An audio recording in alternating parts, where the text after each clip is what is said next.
Hey guys, it's Michael again. Let's not waste any time this episode beating around the bush or any of that. Let's just jump right into addressing the elephant in the room. For over a month, people have been begging, pleading, demanding that I talk about one single solitary soundtrack. Y'all have been commenting, Michael, do the Cuphead DLC. Michael, do the Undertale DLC. You know what?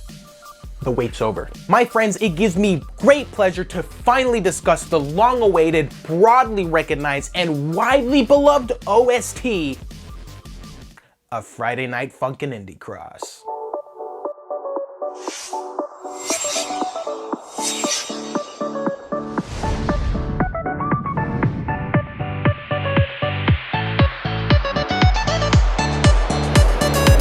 Getting freaky on a Friday night, yeah. A brief explanation to those unfamiliar, Friday Night Funkin' is a free-to-play Dance Dance Revolution x Parappa the Rapper style rhythm game released in late 2020 and made available on the Newgrounds website. Which, if you don't know what that is either, it's basically like YouTube, only if people were also making games and art and they were allowed to cuss and not worry about demonetization. I'll be sure to go more in-depth with this when I actually talk about Friday Night Funkin' on Soundtrack Dive. Not today though, no. Today, we are talking about mods. One of the most amazing things about FNF is how many people it seems to have inspired. There's a myriad of different people who make their own mods of the game, including new unique characters and music, and sometimes just taking characters from past or present popular media. And the trench gets deep too, man. I mean, people will make mods featuring Five Nights at Freddy's, Scooby-Doo, My Hero Academia, SpongeBob, Doki Doki Literature Club, and even Don't Hug Me, I'm Scared. Fucking wow. Some of these mods stack up and even sometimes surpass the original game in terms of quality. One such mod that was created April of this year is Indie Cross. This piece de resistance was put together by a whole bunch of extremely talented creators. Look at this fucking roster! It was originally started by an animator named Moro before he decided to step off the project and pass the torch to Brightfire, pun not intended. This mod stars FNF's main protagonist boyfriend teleporting to, I feel pretty safe saying, some of the biggest Indie Cross games in existence. Cuphead, Undertale, and Bendy and the Ink Machine. This is what people have been begging me to talk about for so long, right? I mean, I'm pretty sure it is. This is straight up like a fucking Avengers level crossover. It's insane. Previous to this mod coming out, Friday Night Funkin' is a game I knew nothing about, heard nothing about. I just heard the name come up very often, and I never bothered to really delve deep into, what the game was about or what type of game it was. Then MatPat decided to play it on GT Live. I saw Sans, Cuphead, and Bendy in the thumbnail, and I was just like, boop. And it was upon watching that video that I was introduced to exactly what FNF was. So in turn, I'd like to thank MatPat, but most importantly, Moro and the entire Indie Cross team for making this game and spurring my curiosity and making me play the original FNF game and making me realize how much I actually love this series. I wonder if it's appropriate to call it a series when the original creators have only made just the one game. Is fandom the more apt term? I don't know. The amount of effort that went into Indie Cross is unparalleled. Not only does it feature all these big-name indie game characters, it also features full-blown cutscenes with wildly well-done animations and even adds more gameplay mechanics beyond the DDR arrow tapping. And that's not even the half of it. Let me try not to get ahead of myself here. We'll talk more about all the cool stuff this game has to offer in due time. Rhythm games, more often than not, are a goldmine when it comes to music. Why? Come on. I don't know, your guess is as good as mine. It took no time at all for this OST to completely captivate me and become one of my favorite video game OSTs of all time. It's got a whole team of like 10 or 11 composers behind it, all wickedly talented individuals. Wickedly? What the hell am I, Ron Weasley? We got Saster, Saruky, Tenzubushi, The Innuendo, Orenji Music, Yin Yang, Rozebud, DAGames, CrystalSlime, BLVKAROT, Joan Atlas, Geno, CDMusic, BBPanzu, Brandxn, Yamahearted, and I hope I didn't miss anybody else. Yeah, I probably mispronounced all of those names and I'm sorry. All of these absolute icons could be found on YouTube, Twitter, and other social medias, and some of them actually work on songs and mods regularly, and God bless them for that. They are absolute legends. And I have to admit, while writing for this video, a part of me thought, wouldn't it be so cool if I got in contact with all of the composers and asked them to be in my video? And the other self-doubting part of me was like, nah, you can't do that. These people have lives. You just leave them alone. No. Yes. No. Yes. No. Yes. No. Yes. No. Yes. No. And those two parts of me ended up wrestling for a while until I actually ended up doing it. What? Yep, in the end, I decided, what's the worst that can happen? And so I contacted all the people responsible for the music in this mod, and I got every single one to be in this video.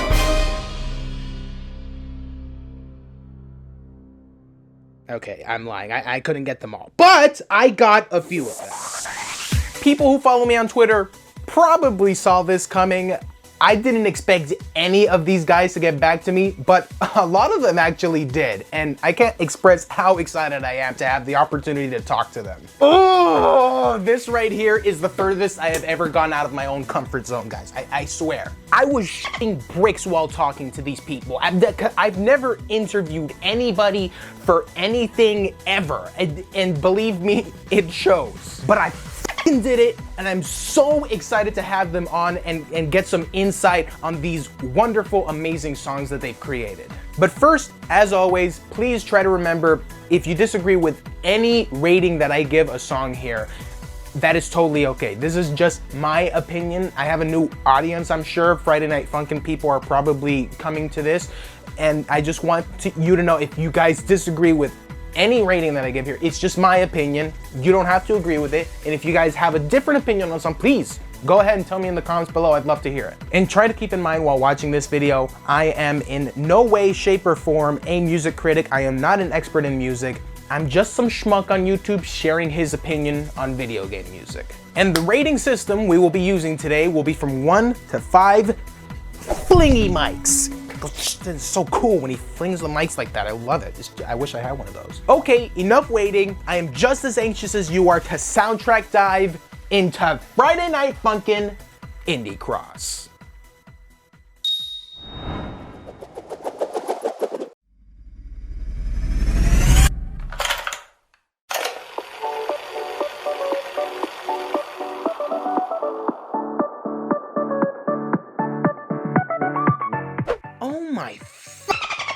Relax, game, like we've only just begun the list. When the menu theme already has you out of your seat dancing, oh, we are in trouble. I gotta relax. We got a lot of songs to get through. I cannot be this hype already. Okay. Alright, so wow, this menu theme goes to infinity and beyond the Call of Duty. They hit us right away with an EDM style showpiece. Apologies in advance if I assume any musical genres incorrectly. I'm not very great at working out what a song style usually is, and nowhere will that be more plain and obvious than in this video.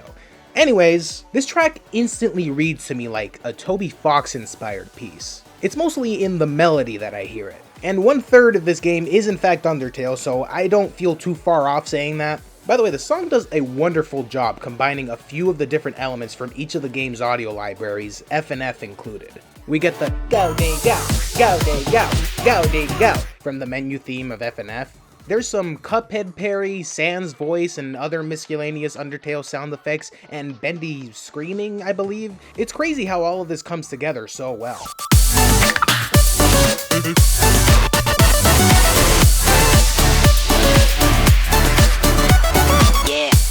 This one was put together by Saster, and I'm telling you right now, you're going to hear that name a lot in this vid. Saster has definitely played a huge part in terms of music for Indie Cross, and I think the fact that he was put in charge of the menu music along with some of the other songs from the main game pretty much says it all.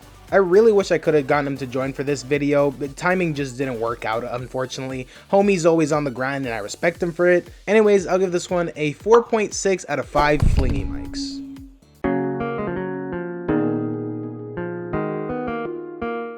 Again, the amount of pure effort that went into this game continues to show itself even in the settings. I don't have too much to say about this one. I think it's a cool, soft, easy to chill to a little track. It starts really nice with just the melody isolated and then the beat of the drums just follow up after the first verse. It doesn't do anything too crazy, it's just a nice, simple, little subtle beat. It could almost just as well be a beatbox.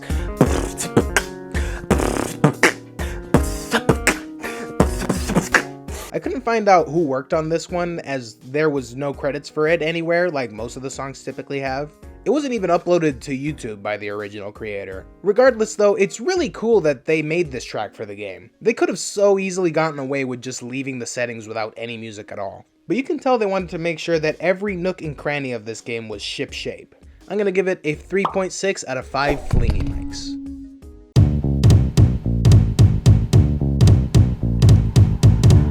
Oh boy, here we go. We're getting into the first leak. So the first song here is Snake Eyes, which is the musical stylings of Mike Geno, who unfortunately is not going to be able to join us today, but I'm still really excited to talk about this song. Snake Eyes is great. I'm amazed at how well the style of FNF's hip-hop and Cuphead's swing ragtag style seems to fit so seamlessly. Since I'm a Cuphead fan first and an FNF fan second, it took a little time before I can fully get into this track, but now I'm all about this one.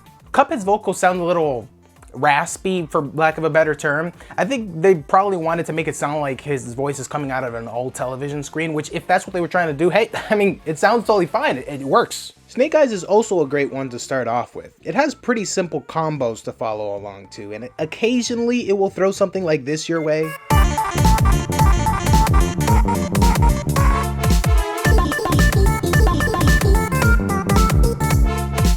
Parts like this in this game are incredibly tough for me to handle. I mean, look at the accuracy. Look, I'm terrible.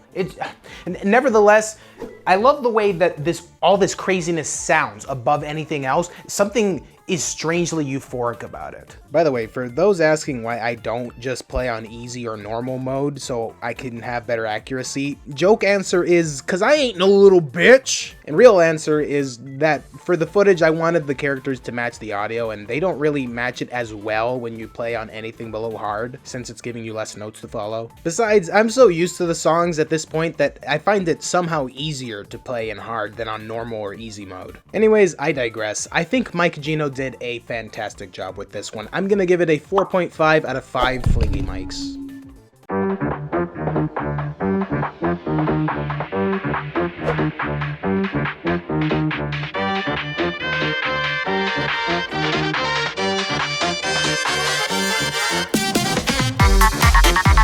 What the? This song is so good it hurts! Ah! Mercy! Mercy! Technicolor Tussle is the song that, upon hearing it, confirmed to me that this game was gonna be unlike anything I've played before. If Snake Eyes was the perfect mix of both the FNF and Cuphead styles, this is the ultimate homage to the Cuphead OST. The jazziness is unmatched, the utilization of brass instrumentation unparalleled. The composer BLVKAROT is not human, he is a god. Okay, let me calm down, this is gonna creep him out.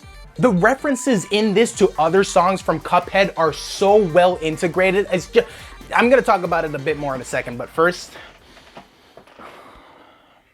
I'm so excited. Guys, I am pleased to say that BLVKAROT was actually able to join us today. We were able to talk a little bit about his work on this song, as well as beta versions of this song, unused songs that he worked on, and just got to know him a little bit as a creator. Well, let me not keep you guys in suspense any longer. Let's go to the interview.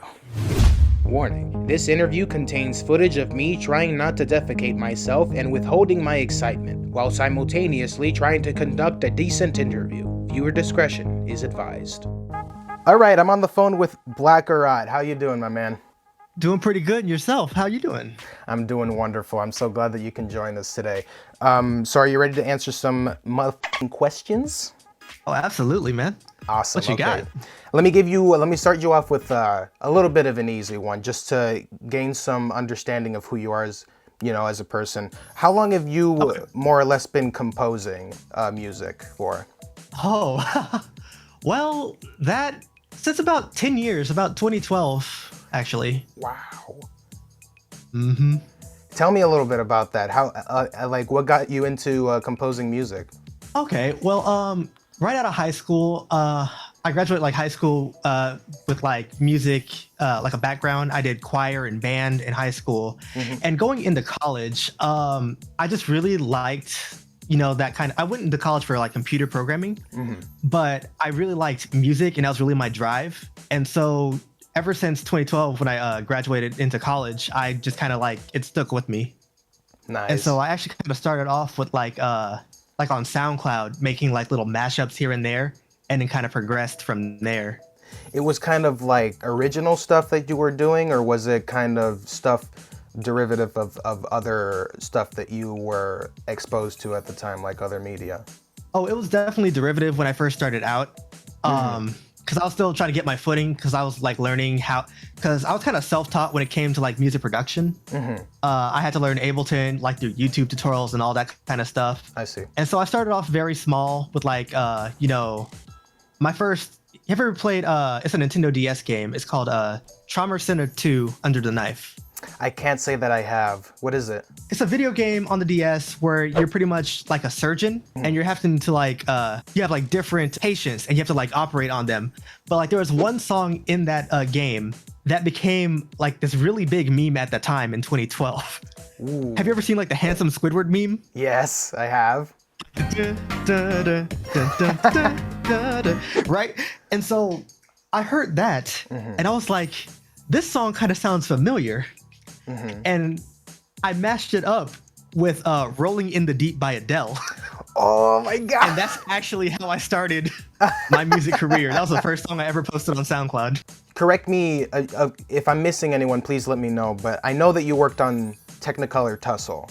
I know that that's the one song that you did in the game. Is there any other ones that you did that was in the game? Yes and no. Yes and no. I know what you're talking about, but we'll get there. I know what you mean by that. So while we're on the subject of Technicolor Tussle, how long did it take you to make that one? Ooh, okay. Well, first off, that song went through about 4 different revisions. It was an entirely different song when it first started out. So that whole project, Moro reached out to me and was like, hey, you want to work on my mod? This is back when FNF mods were first starting out. Yeah, he's like, I have this new mod I'm kind of come up with. It has, Cuphead, Bendy, Sans, and all that kind of stuff. And I'm looking for composers. And I was like, okay, cool. And so I thought about it. I was like, what kind of song would Cuphead kind of have? The first rendition was a lot more, because originally I was supposed to be the first song in the mod. I wasn't supposed to be song 2. Yeah. And so I was trying to think of something that was kind of easy, kind of happy-go-lucky, just kind of cartoony sounding, slapstick. That one took about, I want to say, a month and a half. Ooh, okay. And I wasn't too happy with it at the time. And then we kind of had a little bit more of an idea of the direction we want to take Indie Cross at that time. After that, I took a month off to really deep dive into how I want this song to sound and how I want, this to portray Cuphead. And that one took about 2.5, 3 months to make.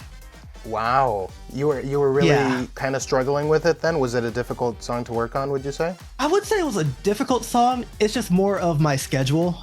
It's just because I was working on so many projects. At the time, I was actually working on my own project. It was C-Sides for FNF. Okay. And so I was doing music for that and also doing music for Indie Cross. And then I had just started another project as well. And so I was just working on different songs, and I just kind of got to it when I could. I see, okay. What's your process for writing songs? When do you, when you're writing songs, what do you take into account when you're writing one? Do you, for example, since this is Cuphead, do you go back and listen to the Cuphead music, or do you listen to Cuphead kind of synonymous to Cuphead at all? I actually do both. So I do research when I'm going into specific characters. And so I really liked songs from Cuphead, specifically Floral Fury, as well as Hildeberg. And so I was trying to figure out how can I incorporate this into the song. And so I would take some of the melodies actually from the songs and try to incorporate it into Technicolor Tussle. Yes, yeah, no, yeah. There was Floral Fury was in there. There's the that part of it, I know. Yes. And then if I'm not mistaken, I think you also put Clip Joint Calamity in there as well, right? I sure did, yes.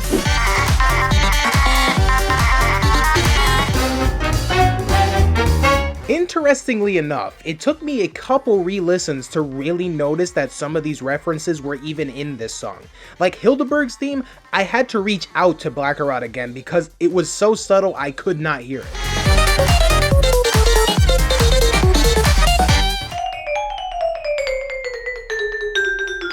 And I didn't hear the King Dice part until he pointed it out to me in the interview.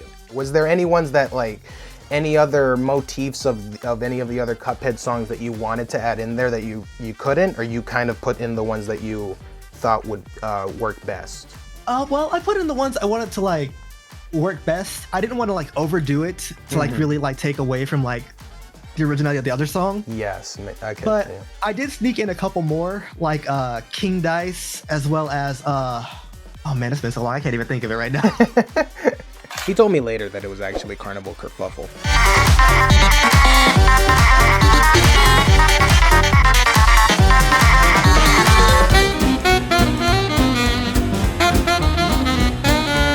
I was distracted by the Clip Joint Calamity melody and I didn't even notice.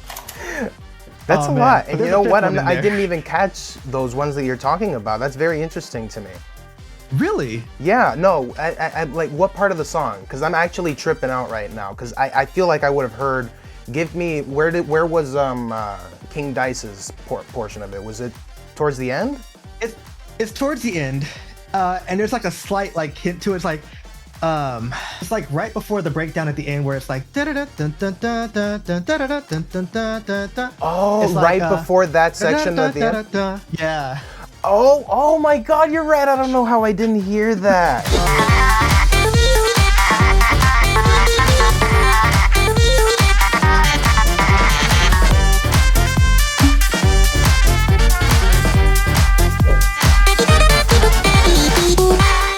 So, can I ask, was most of this a solo act? I know that you worked on Technicolor Tussle, and you were kind of listed as just the only person that worked on that. It was a solo act, but did you work with anybody else? On Technicolor Tussle? No, on any other songs. No, I didn't really work with anybody and do any collabs at that time, but I did do some more work on Indie Cross that I really wasn't exactly credited for. I actually helped with some of the coding as well, on the back end. Interesting, okay. Yeah. Do you wish that you could have worked on some other songs with somebody else, or? Yeah, so I when they first pitched me this mod, I was actually really wanting to do a couple of Undertale songs. Don't we all? I know. At that time, I was really gunning for Cuphead or Undertale, so I was happy either way. You mentioned it before that when I asked you about what songs you worked on, you said you worked on Technicolor Tussle, and that yes and no that you worked on some other games or some other songs for the game. And there was there's files of a song. I don't know if it's unnamed Cuphead song or not, but it's a song that's very similar to Technicolor Tussle. I take it that's a beta version or a older version of Technicolor Tussle. Little slip on my part here, I was referring to another song that was literally just the beta version of Technicolor Tussle. The unnamed Cuphead song sounds like this.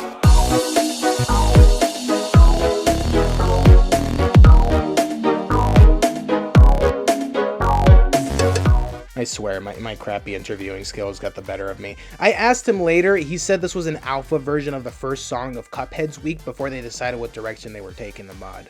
And then there was one called Glamorous that was for Metaton that you worked on as well. Yes. Can you tell us a little bit about that?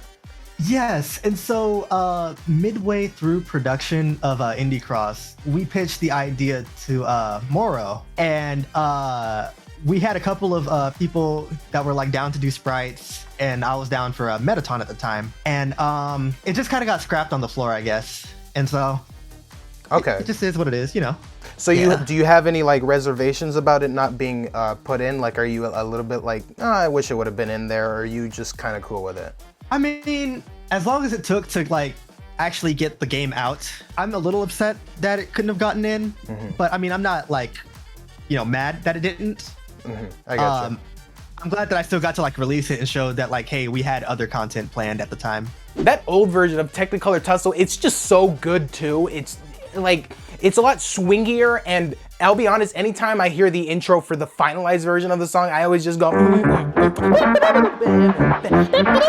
like, I love that little scatting shit. It's so good. Oh, and of course, we can't leave out the fact that the freaking announcer from Cuphead cusses you out.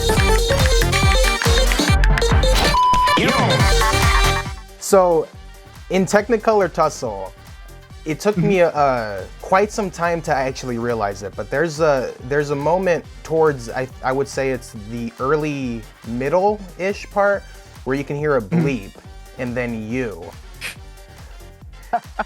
And it took me so long to realize what that was, but it's essentially the announcer saying "F you," because Friday Night Funkin' is pretty much infamous for its views with its whether it's the bird or whatever. So that was fully by choice. You just did that? Yes. So the running gag in the original like version of the first rendition of Technicolor Tussle, we actually wanted to have like a whole different like choreographed scene where it's like boyfriend and Cuphead still attacking each other, but like after the first hit, he was just gonna be like, "F you, boyfriend," and just like flick him off. And we decided to keep it into like the final version of Technicolor Tussle, and it was originally meant for Cuphead, not the announcer. Cuphead was supposed to be the one to say it. Yes. Oh, okay, interesting. So what was the change? Just because they were like, it would be too hard to have Cuphead say it? No, not really. Essentially what happened was after Knockout was produced, they decided to save the like the flip off for the death screen of that level. Oh, right. Yeah, but I liked it so much, I just kept it in, and they were cool with it. Okay, cool. No, I think it was amazing, and honestly, now that I know what it is, and it's not just some random bleep, because that's what I thought it was at the time. It was just like, okay, random bleep. I guess one of the other songs also has that, but I thought that was very funny to have added that in there. Well, that's all the questions I have, man. It's been an absolute pleasure talking to you. BLVKAROT, I said that right, right? BLVKAROT can be found on Twitter and on YouTube. Both of his links are in the description. Do you have any projects or anything that you're working on that you want to promote to everybody here? Sure. Actually, we've gone ahead and released Friday Night Funkin' Lo-Fi. You can go ahead and search that on Team Horizon. And it's also on Game Jolt. It's called Lo-Fi Funkin'. And I have a personal project I'm still working on, Seasides. It's coming. We're working on it. It's been a hot minute, but we're gonna put it out. And I can't wait to y'all to see what we have. It's been an absolute pleasure, my man. And thank you so much for joining me on this call today, all right? Oh yeah, no problem. You have a great rest of your day too, man. It's awe-inspiring just how much was done right with this song. I have fallen in love with it. The beat goes extremely hard. It's nearly impossible for me not to start foot tapping to it. It's one of the only songs in this list that I can jam out to the instrumental equally as hard as I can to the song itself. And the last verse just really pulls the entire thing together so wonderfully.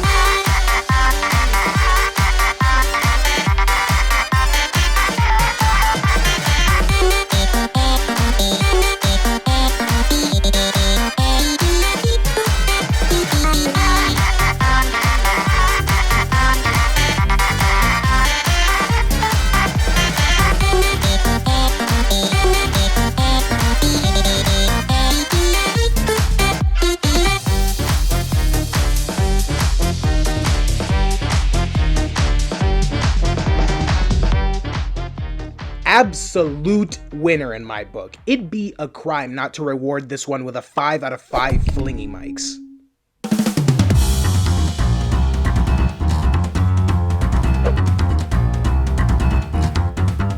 Are you freaking kidding me, dude? What the f? is up with the intros hitting so hard in this? I'm truly shell-shocked at how well not only the music came out for this one, but how well the whole gameplay and visuals came out as well. I failed to mention it up to this point, but the way the animators and all these guys pulled together the visual look of Cuphead, as well as even including parry notes that are used to build a special attack which you use against Cuphead when he starts snippy snapping at you. And then this one also features Cuphead using special attacks against you that are from the original game, and you have to constantly dodge them. And if you think that dodging attacks and attacking Cuphead whenever necessary while also hitting these notes sound difficult, well, you'd be correct. You can see that I'm barely focusing on the notes at certain points here and just button mashing to stay alive while I focus on when I should dodge and attack Cuphead. But I digress. Knockout is indeed a fucking knockout. Similar to Technicolor Tussle, it is filled to the brim with references to Cuphead motifs, and unfortunately I couldn't have Orenji Music, the composer for this track, on to talk about the song, but nonetheless I plan to go through each reference I can find, with the help of comments under his video. Let me go back and start with this fire-ass intro. Now, people say this is a reference to Tank, which is the intro for Cowboy Bebop, an anime I had no previous knowledge of.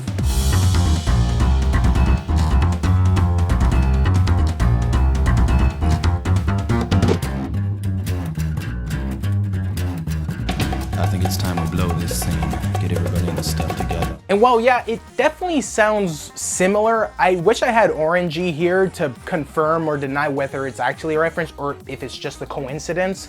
But let me not doubt the lovely commenters, they're doing a better job than I ever could of finding these references. Hey, fun fact about that comment I pulled up earlier. I actually didn't find that until doing the editing for this video, and had I found it while I was still writing this video, I probably would have seen that Orenji actually confirmed that this is indeed a reference to Tank from Cowboy Bebop.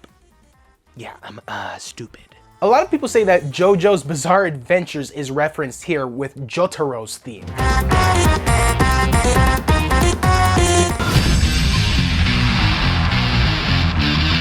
Very cool. Then there's a little motif of Carnival Kerfuffle.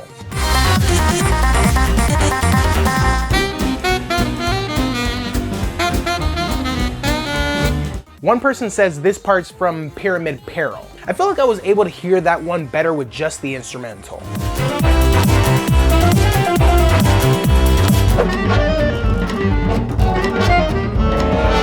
People say this next one's from Floral Fury, and I kinda hear it.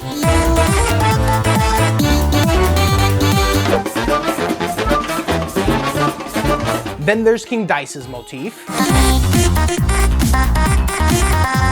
I'm Mr. King Dice. I'm the gamest in the land. Next is a theme from Threatland Zeppelin. And this one is obviously from One Hell of a Time, which they even play in the cutscene right after this.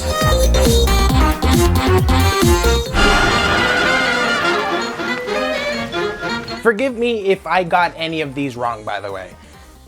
It was all their faults.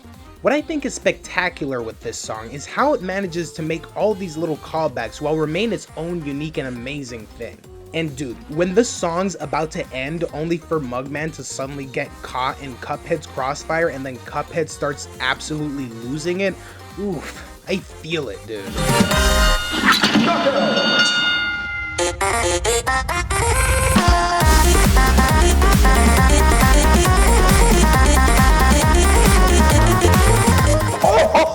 That is what we call a straight flurry of notes right there, dude! I'm astounded by this piece, and I'm also giving it a 5 out of 5 flingy mics. So incredibly well done.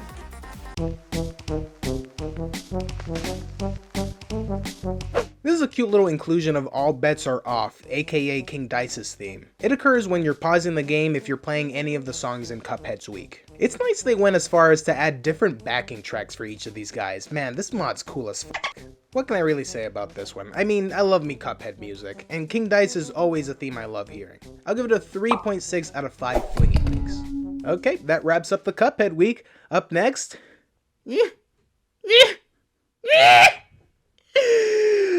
Let's just get into it already.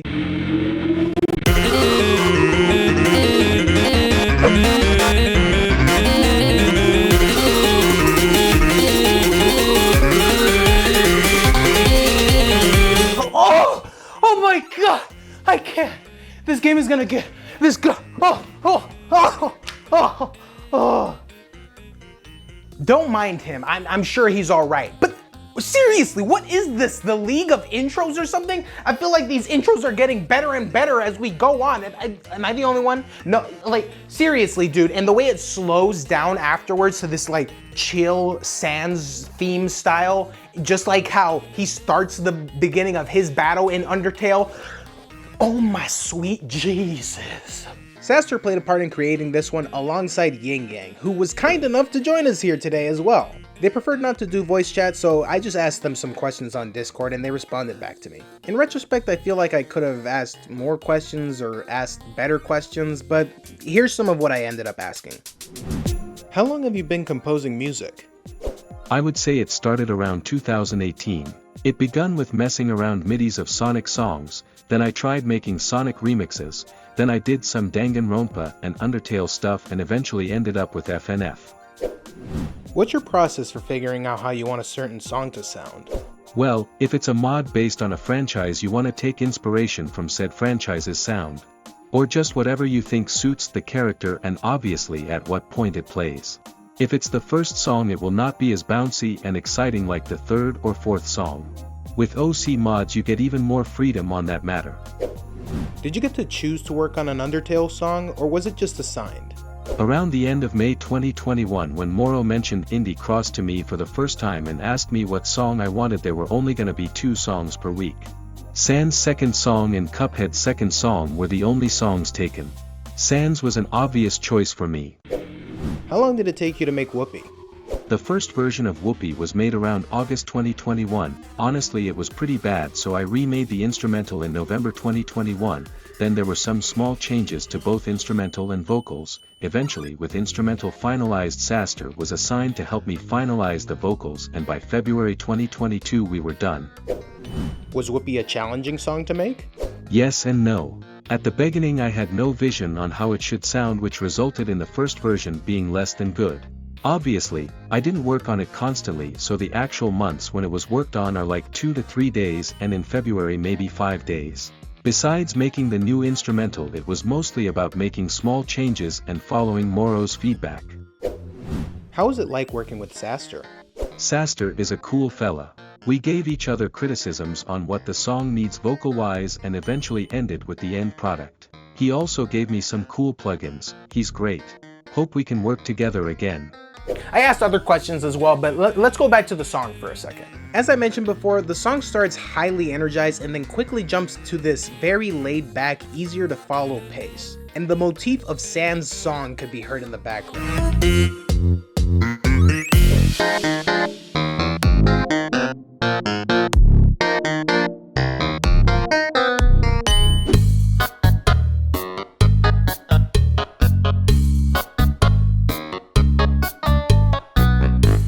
Sans' vocals are perfect here, by the way. It sounds just like his dialogue sound effect. And many of the vocal patterns are just burned into my brain. Like my favorite one is that one where like the 2 long notes come up and they just bouncing between the both of them.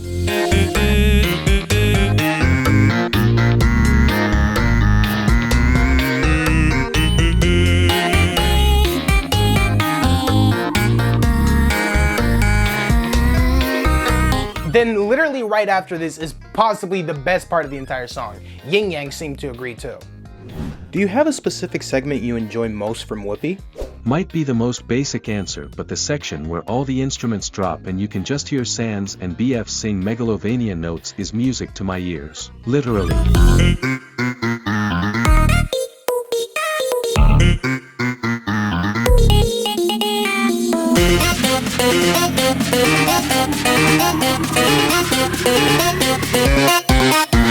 That was such a smart way to include Megalovania, and it just gives me all the chills, bro. Do you wish you could have worked on more songs for Indie Cross? Honestly, yeah. There are so many talented musicians in the development team, and I wish I could have worked with them when the project was still being developed. And let me talk about the team's commitment to detail here. They did so much to make this match the style of Undertale. It's insane. The health bar is the same as from the original game. Sans barely moves around like most of the other characters because he's a lazy king. My man said, when you die, the music is a remix of the Game Over music from Undertale, which we'll get to later. And this is only scratching the surface of awesome details that this team decided to include here. I feel like I've talked about this song more than enough. By the way, if I go any longer, this video is gonna take forever. 5 out of 5 flingy mics. Of course, this was just a phenomenal track.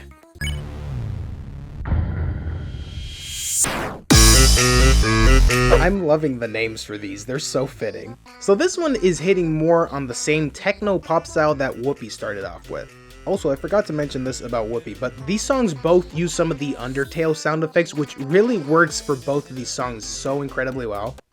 Just turned into a Barbie girl there, so incredibly well. And while Whoopee includes these sound effects kind of occasionally, this one is just riddled with them. And I would say that the strongest aspect of this one would have to be how well the vocals were played around with. Tenzubushi, the composer for Sansational, really knows how to mess with the vocals and make some incredibly intriguing and fun to play patterns. One of the better examples of this is this segment where usually Sans would be the one starting up a combo of notes and then boyfriend repeats them. But then they switch it up so that boyfriend says something and then Sans is the one that comes right after him. And the way they switch in and out of this segment is just so buttery smooth, dude.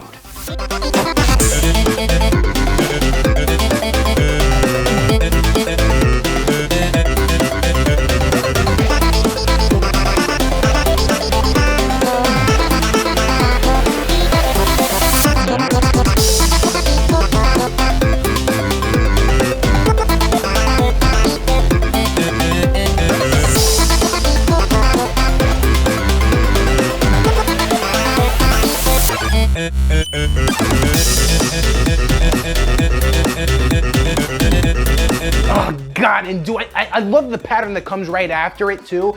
I read on Funkopedia that supposedly this is the same motif from the Senpai Week in the original FNF game.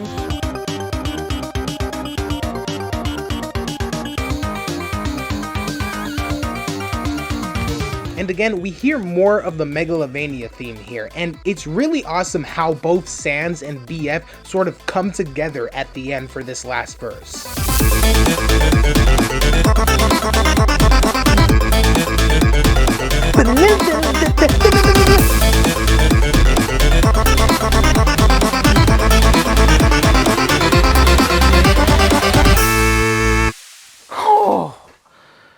I am just living my best life discussing this soundtrack, I swear. Tenzubushi, I really wish I could have included you in this video.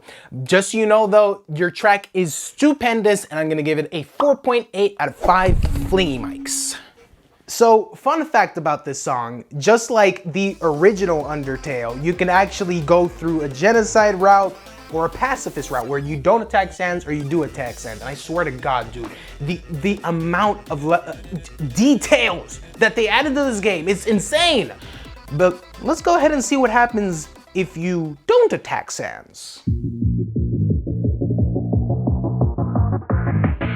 Of the Sans week, this one is definitely the one I continue to have the most amount of fun playing. Oh, I am just blown away by how cool this one is. It probably comes as a surprise to you, but I love me some Undertale music, and this, oh man, this just helps take me back to when I first started listening to the songs for that game, and it just makes me so happy. Saruky is the composer for this one, and you can tell that she's just got such a deep connection with the music from Undertale. But you don't need to hear it from me. Thankfully, she agreed to be a part of this video. Let's go and see what she has to say. I asked, first of all, how long have you been composing for? I think 6 to 7 years. I started to do more music when Undertale came out. That's how I kinda started if we ignore my previous stuff. Did you choose what songs you worked on? I choose to work for my Sans song. This is cool because if I remember correctly, this is what made Moro do the different roots thing for Sans Week. That song wasn't planned at all. The other songs were actually assigned by him. That was actually pretty crazy for me to hear, I'm not gonna lie, because like from an outsider's perspective, it really looks so deliberate, like it was planned from the beginning. So to hear Saruky is the one who kind of made that happen, God bless. How do you figure out how you want a certain song to sound? Well, I take other music as inspiration. One of my favorite aspects of being a musician is that you are able to copy patterns and signatures from other artists but giving them your own twists and then boom, you have your own original thing. That's why I really love doing mashups too, because by merging songs that you like you get a whole new results with a whole new vibe and then you can turn that into an original song. Pretty cool. I thought this was a very interesting point that she made, and I actually, before knowing that it was a whole bunch of different composers, I thought it was just one, because I just that's what I assumed, and I was just like, wow, this person got a god level talent to make all these songs sound so unique from each other. But no, it's just multiple talents just honing their skills together, and it's so inspiring. How long did it take you to write each song? Well, Final Stretch was way easier to compose because I've done a lot of Undertale fan music in the past. This was like doing the same but for FNF, you know? I can't remember the hours at all, so I probably spent like 5 to 6 hours to make that one. That amount of time is mind-boggling to me. For this to have come out this well, okay, let me talk a bit more about Final Stretch. I don't know if it's like a tradition or something, but the Megalovania theme is all over this one. It's even constantly playing in the background.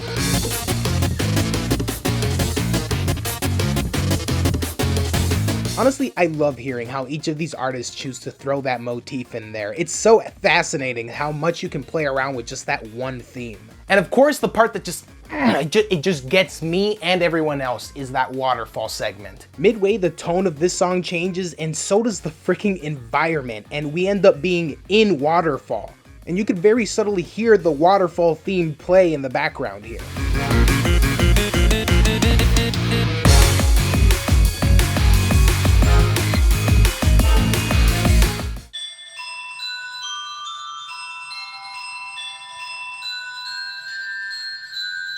Oh man, this is just so comforting for me, man. Like, you guys know how I am with nostalgia. This track fucks me up.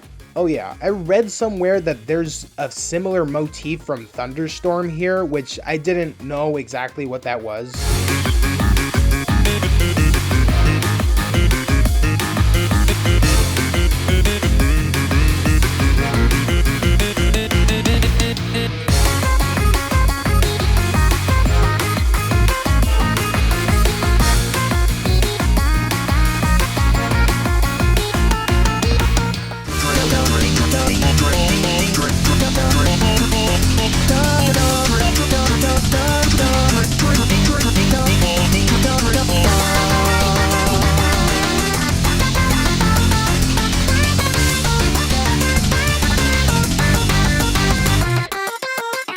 I brought it up to Saruky and this is what she said. Oh nah, it's probably because back then I would always follow a similar composition style. If you listen to my old FNF music you can hear the similarities between a lot of my songs. I've tried new things for my newest music, still private though. People criticized my stuff for being too similar and they're right. So trying new things is the best option for me RN. Back then my stuff would sound super different but I adapted myself to this FNF kind of music, so I will just mix both. My old composition style plus my current knowledge. So there you have it, I guess. Saruky, I'm sure you've gotten this a lot, but thank you so much for bringing this track to us. Like, it fills me with so much joy every time I listen to it. Just 5 out of 5 flingy mics, no ifs, ands, or buts about it.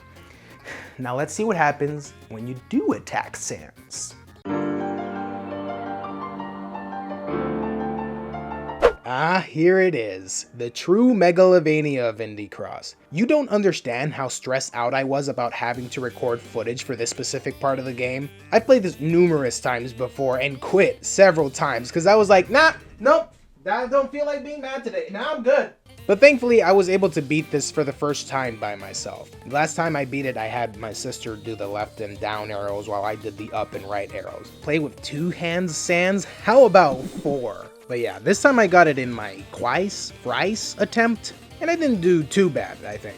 I'm still tripping out about how you literally have to master dodging gaster blasters while listening to the song made by Saster. I'm sorry, that was not great. Just FYI, yes, this song was done by both Saster and The Innuendo, and I'm happy to report that Endo actually agreed to be interviewed. So let's go ahead and take a look at my crappy interviewing skills again. Hello. Hi, can you hear me? Hello, yes. All right, guys, so I'm on the phone with Endo right now. Thank you so much for doing this, by the way. I really appreciate you allowing me to interview you today. Hey, no problem. I don't really get the opportunity to get interviewed anyway. Really? I find that really hard to No. believe.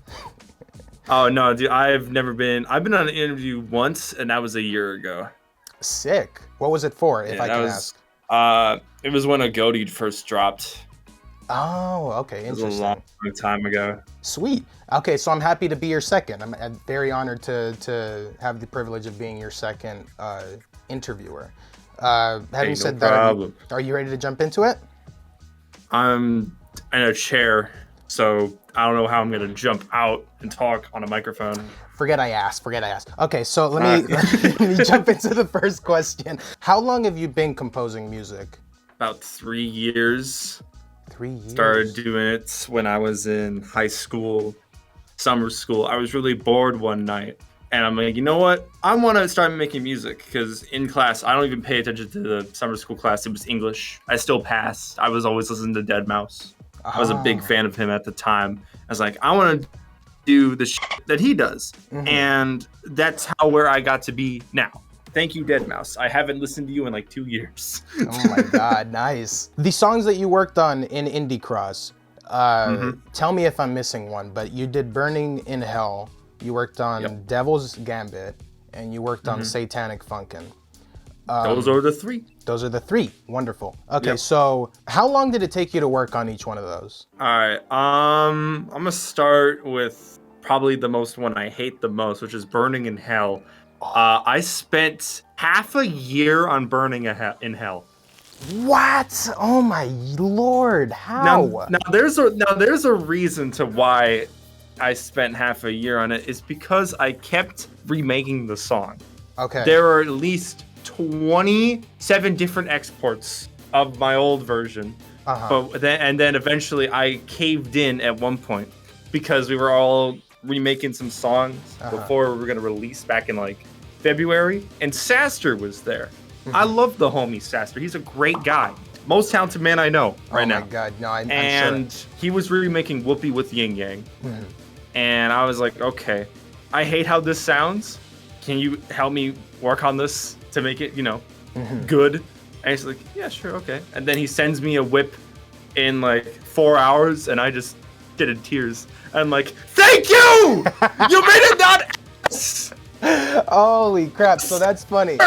You did a whole bunch of different betas of Burning in Hell before Saster came in and really just like took it home. That is exactly what happened. So so I know there's like betas available to hear of Burning in Hell. There's like one of them, but there's 20 of them that you worked on. Because I exported them like 20 different times. Holy crap. Because I kept making adjustments to everything. Can you... Back then, I didn't know...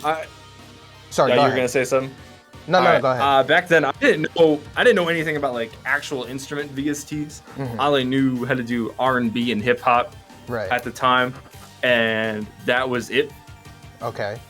So when learning a whole new different genre, the research was kind of hard because a lot of this stuff I didn't know where to pirate it from, or didn't have the money to pay for any of these stuff. Right. So I just kind of went with what I had. Note to self, don't use FL Slayer if you're using FL Studio. Please get a different guitar. You heard him. For the life of you. Please. For the life of you. Save yourself. Write it down, guys. All right, so... Write it down. Let me interject here because we talk a bit more about the other songs that he worked on in this interview, so we'll get back to that later. Burning in Hell really captivates the heck out of me. The beginning with the birds chirping and the soft melody calling back to "It's a beautiful day for you to burn in hell" line that Sans says. And this first verse, which I believe is the theme to the song that might play when you fight Sans.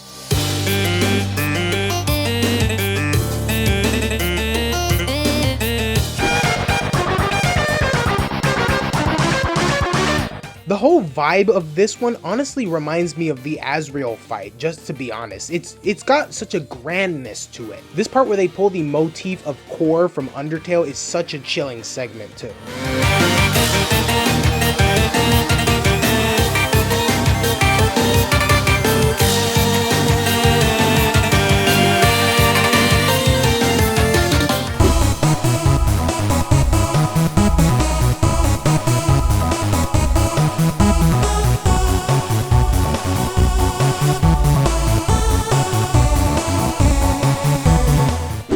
then there's the Megalovania theme again, of course.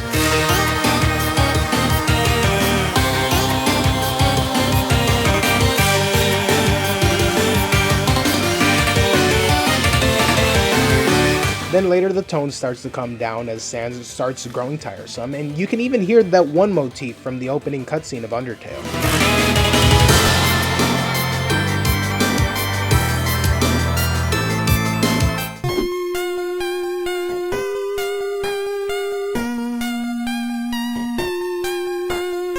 Honestly, Endo and Saster did an amazing job putting this one together, and it gives me that Undertale nostalgia and euphoria that I love so much. 4.9 out of 5 Flingy Mics.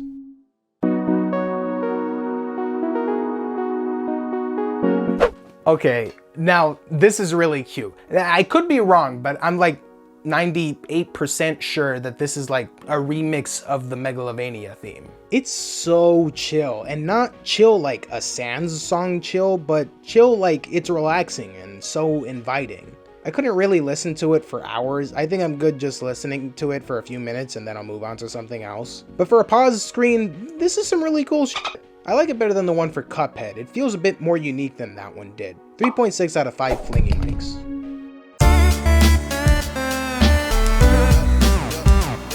Yes! The Game Over song from Undertale mixed with the Game Over song from FNF. This is the remix that I needed. It's almost better than the Determination theme. This one is just so fire. I think it's mostly the voice lines that are shoved in here, like the drop the beat, drop the beat, drop the beat, and the yo, yo. That's some straight hip-hop stylings right up my alley. The other weeks don't really have Game Over music. Cuphead's is just the song that you're playing slows down.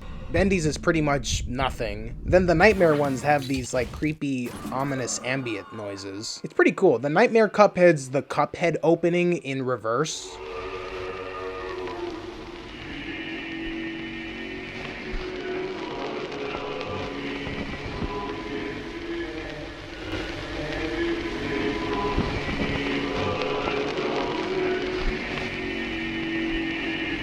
Sans is the creepy music that plays when you kill everybody in an area of the game while doing the genocide run.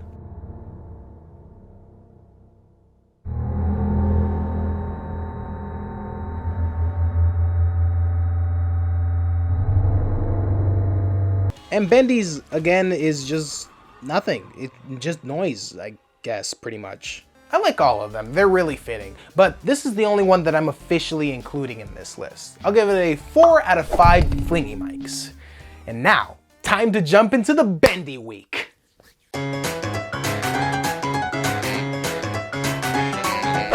Okay, Bendy and the Ink Machine. I have not really made excellent contact with it over the past few years. I think I saw a gameplay for it once before and I never bothered to see the rest when they started releasing more episodes. So I'm a little out of my element here. If there's any references that get made in here, they'll go right over my head. Feel free to tell me whatever I missed down in the comments because I'd love to actually learn. I'm open to learning more about this series. It actually intrigues me. Not enough for me to actually watch or play the game, apparently. Imminent Demise. I really enjoy this one. This one splits into two different styles, with the first being this sort of ragtag mixed with the usual electro-pop style of FNF. I don't know if that was even close on how to describe these genres. I think it's really funny, by the way, that there's no vocals for the wooden cutout of Bendy. This goes on for a bit when you're faced off against the Bendy cutout, and after your boyfriend smickety smacks him, the Ink Demon comes out and we get some heavy ass metal. And the way Bendy sounds here is freaking awesome. Granted, he could be a little bit difficult to hear at certain points just because the music is so loud, but it doesn't bother me that much. This was another collaborative piece, this time by Saruky and CDMusic, who actually did agree to be interviewed, thankfully. And fun fact, this was the first of all the interviews I actually conducted, so it's gonna be like extra awkward. Love it, let's go. All right, I'm on the phone with CDMusic.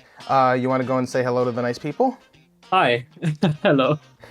All right. Nice to be here today. I'm glad that you can make it here with us today. It was really cool of you to join us today. Okay, yeah. So I think it's time to get started with the questions. I'm gonna start you off with kind of an easy one. So for the songs that you worked on, more or less how long did it take you to actually compose them and work on them? For Terrible Sin, which is the second song for the main Bendy week, I spent, I think, 3 weeks on that for the instrumental, and then Rozebud did the vocals in not that long. Like, so obviously, all the vocals don't take nearly as long as the main song itself, but yeah. Okay. And then Despair, which is Nightmare Bendy, the really, really long song, that took me a month to make, and then the vocals took another few weeks. So you just said Imminent Demise, Terrible Sin, and Despair. Those are all Bendy and the Ink Machine songs. Now, were you assigned to work on Bendy music specifically, or was that sort of a choice thing? Or do you like Bendy and the Ink Machine, like the series? Is that why you jumped on those specifically? So I'll take it back to all the way, I think it was like June 2021 when I joined the project. Or was it May? It was a while ago. But when Morrow was the director back then, he asked me to do Bendy songs when I was originally just going to do What Terrible Sin. And then it was more towards the end. Well, it was like October, November time when I worked on Despair, finished that, but then I'll get on to more about it later. But Imminent Demise, I think that came a bit later because I don't know who asked me to do it. I think it was Morrow asked me to do the second half of the song. The instrumental at least, because at the time I wasn't able to do vocals. For I do Imminent vocals more Demise. nowadays. Yeah. Interesting. Yeah, I was going to ask because if the Imminent Demise starts a little bit different from like the second half, so I was gonna ask you which part of that you worked on. And since Terrible Sin kind of shares that same style as the second half, I kind of assumed that was you. So that's really cool. So it wasn't by choice. You were assigned to do them. I was assigned, and Nightmare Bendy, I chose to do Nightmare Bendy. That if I didn't do that, it would have gone to Rozebud. Okay. But then, yeah. But I originally wasn't gonna do it because I kind of like lost motivation. But then there was like one of those days where like something just clicked in my brain. I can't click my fingers. I wish I could. But Brainwave happened, and then like a few weeks later, the song was basically finished. Well, the instrumental, you know. I get you, yeah. Who's more or less in charge of the vocal part of it? For Imminent Demise, all the vocals were done by Saruky, and I just did the second half of the instrumental. As for Terrible Sin, that was the vocals were done by Rozebud, and then Despair, the vocals were done by Joan Atlas and Rozebud. I had a little bit of like assistance with it, like I sat in calls with Joan sometimes and like just like say like tweak some things and like mess around with it a bit. It was good times. Right, and what was it like to work with them? Like, was it an in-person thing? Was it more of a remote type of thing because of COVID, or? It was all in a Discord server because we kind of come from all across the world. We have a Discord server where everything is, like all the people are there, directors, composers, all that. You know, the whole team's there. And we sometimes called to work on stuff, but most of the time it was just like sending like audio files in the server, so like people could then like, I guess like I sent instrumentals in the file in the server, so then people doing the vocals could then pick them up, do vocals, and then send them back with the vocals separate from the instrumental, because that's how FNF works. Cool, nice. So how long have you been composing, if I can ask? About 6 years. 6 years, wow. How old are you? Since 2016. Can I ask how old you are? 19. Wow, so you've been working on this pretty young then. You're very talented for your age. Thank you so much. I appreciate it. Funnily enough, I started on an app. I started on my iPad, not on GarageBand, but on, I think it was called Musical.ly. Not like what was originally TikTok. I can't remember what it was called. It was like, it was Medley. Medley, I remember now. Oh. It's like a really kind of shoddy app. It's kind of like where I learned my basics. But then awesome. I went in 2018, I bought Reason, which is the program I've been using until today. I still use it today. And no one else uses it in FNF. Literally no one else. I think I'm the only person.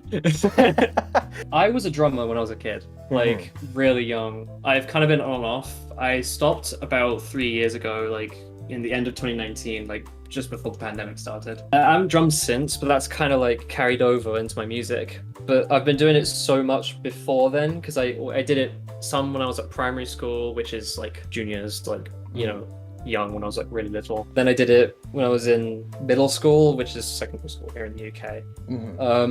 I did that for a few years, but I also found the fascination through like other media, like mainly like Undertale.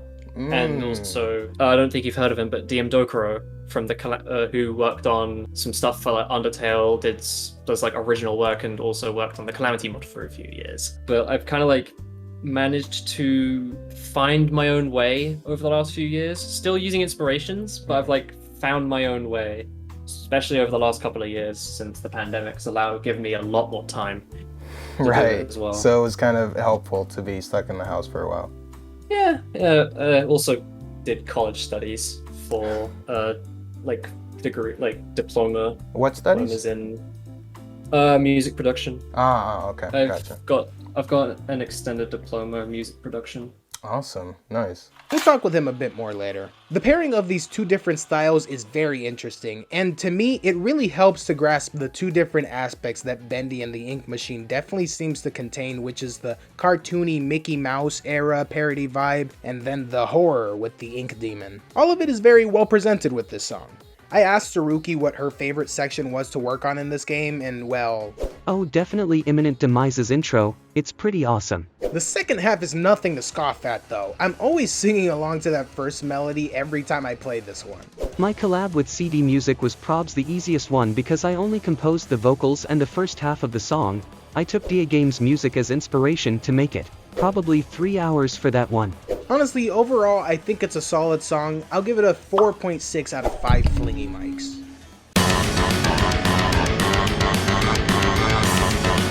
So here we have the second Bendy Week song, Terrible Sin. This one is also done by CDMusic, this time with the help of Rozebud. And we focus a lot more on that heavy metal stuff that CDMusic had introduced in Imminent Demise, and having more time to shine this time around, he really was able to do some way cooler things. Speaking of Rozebud though, I did actually do an interview with him. Let's jump straight to that now. Alright, I'm on the phone with Rozebud. You want to say hi to the wonderful people? Hello.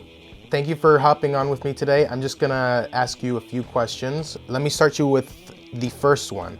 How long have you been composing music? Just in general, maybe like 5 or 6 years, although I never really posted anywhere until FNF stuff.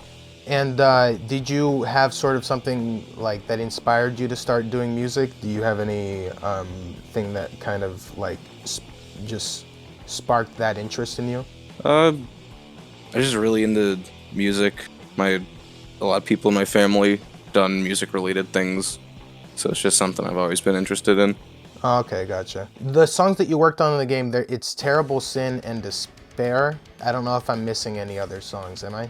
And the Nightmare Bendy one, I forget its name. The Nightmare Bendy one? Oh wait, that's Despair, right? Yeah. Okay, no, then Nightmare and Despair and Terrible Sin.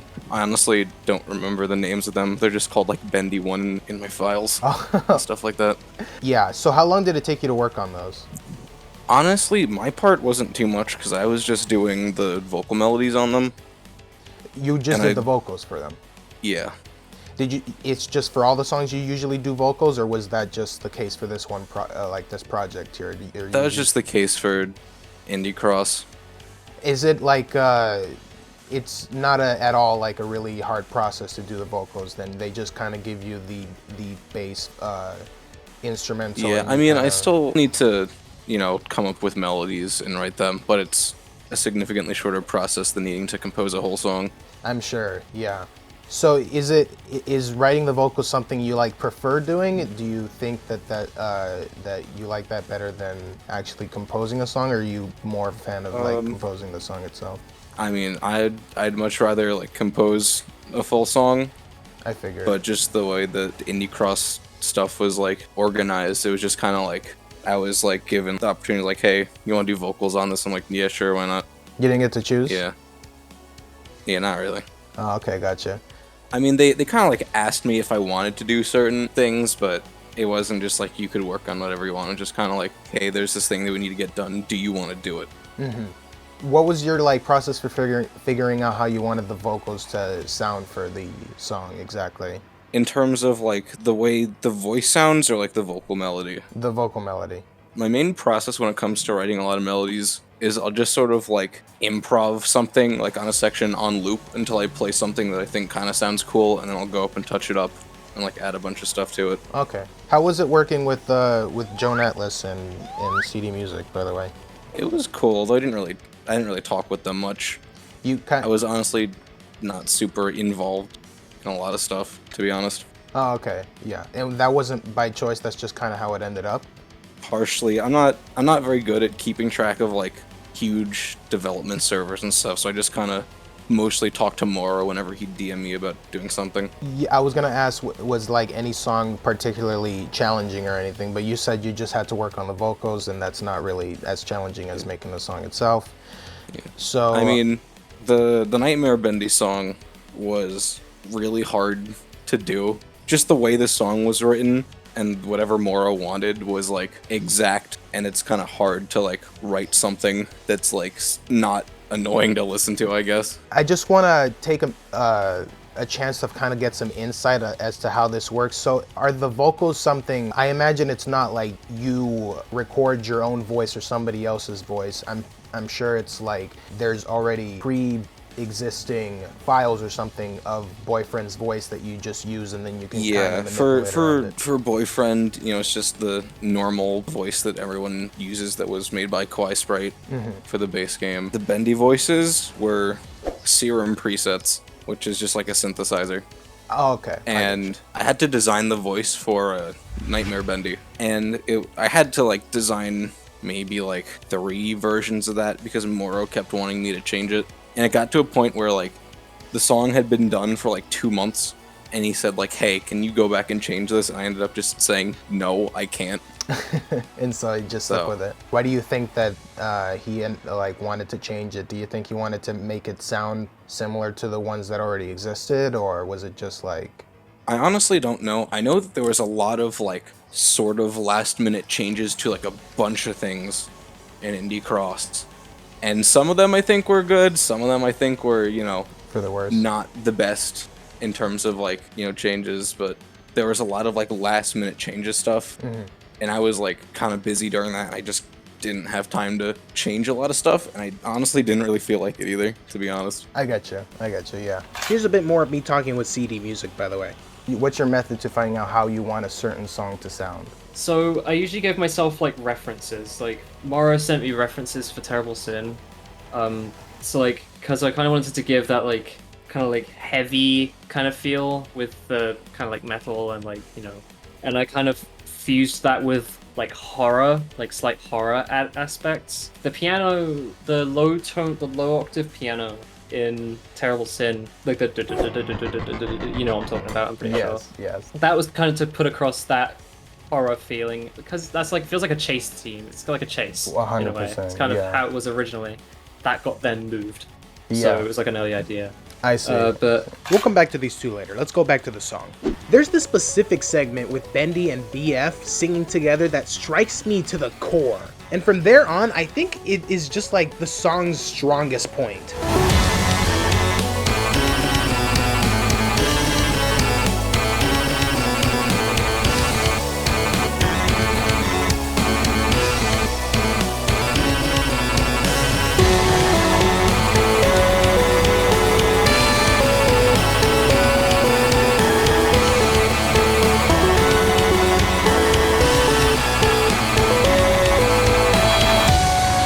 It's a very impressive song. Let's say 4.6 out of 5 flingy mics for this one.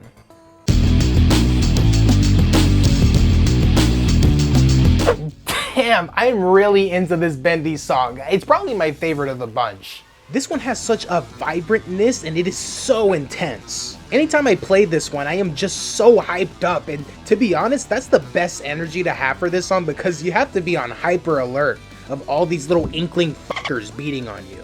Last Reel has a lot of really dope segments though. One I really enjoy is this part where the two just stare at each other for like a good 10 seconds, and I actually think this happens twice. The second time is much cooler to me though. It sounds like a death theme is playing, like, and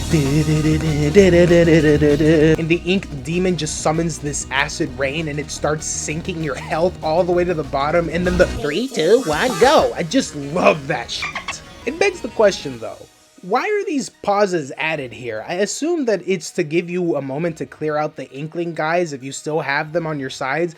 I don't know, I feel like that makes some sense when you think about it. There's one melody that this song always comes back to, and it goes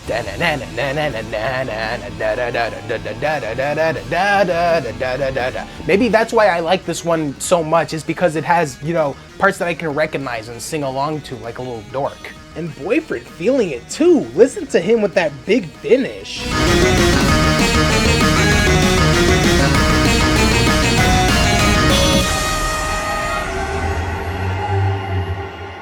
killed that. He didn't just kill it, he slaughtered that. He chopped it up, served it, and then I consumed it. Holy crap. Joan Atlas, which is the composer for this song. Joan Atlas, I know you couldn't make it for this video, but seriously, I just want to say, this is a winner in my book, 100%. Like 4.7 out of 5 flingy mics without a fucking doubt.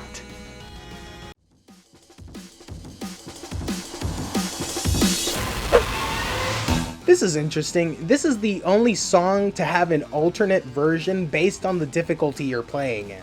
As you heard, the opening is different, and I noticed that I think this one is ever so slightly slower than the finalized version, which we just heard. I'm not sure why this was done.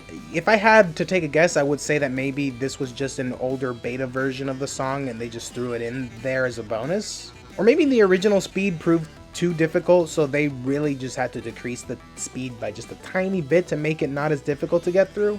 I'm honestly not sure other than that. I think the whole thing is played at a slightly different octave too. There's not much else other than they also removed the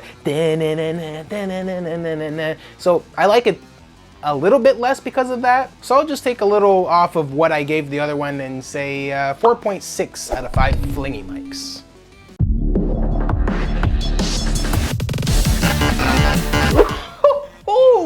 They were experimenting a lot with this one. So if you happen to get through the bendy week in hard mode, a new song is made available for you. And honestly, I don't even try to do this one with the mechanics. It's just too demanding. I mean, I honestly always have trouble when 100 notes head my direction all at once. Orenji and Rozebud collaborated on this piece and did an overall excellent job putting it together. It has a few memorable moments like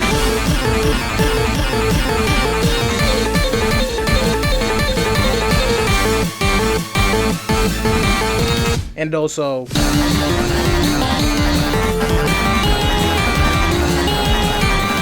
they're pretty great melodies. Here's more of my interview with Rozebud, by the way, as I promised. What would you say out of the two that you worked on, would you say Despair or Terrible Sin was more like your favorite song to work on? Nightmare Run.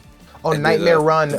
I wasn't even aware you worked on Nightmare Run. Yeah, no, I did the vocals for Nightmare Run. Oh, nice. What kind of made that one so fun to work on then? I don't know, honestly. I just had a lot of fun working on it. The instrumental was really good. I really liked what Orenji did on it. It was just really fun to work on. Is there a specific segment of that song that that you can remember that you were like, oh, I love that section so much. I was so glad how that came out. Yeah, there's a section in Nightmare Run about like a minute and 40 seconds in where Bendy sort of does his little part, and then when BF comes in, it's the same part that Bendy just did, but reversed.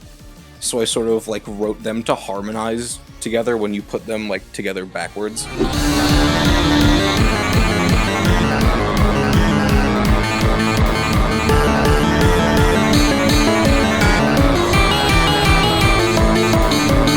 The vocals were one of the things that I couldn't put too much focus on just because the entire thing is like so I can't give too much love to those parts, but it does have its moments. It's a really high adrenaline symphony of horrifying proportions, and I think it was a great inclusion to the Bendy week. 4.4 out of 5 flingy mics.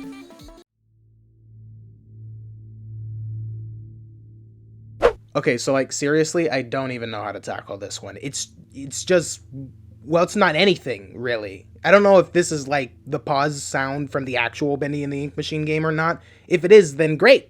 Regardless, I just feel like giving this one a big score just wouldn't make that much sense. I probably would have just been better off excluding this one from the list entirely, but it was included in the OST that I found online, so I just thought, what the hell? Let's give it a 2.4 out of 5 Flingy Mics. We okay with that? You good? Good? Okay.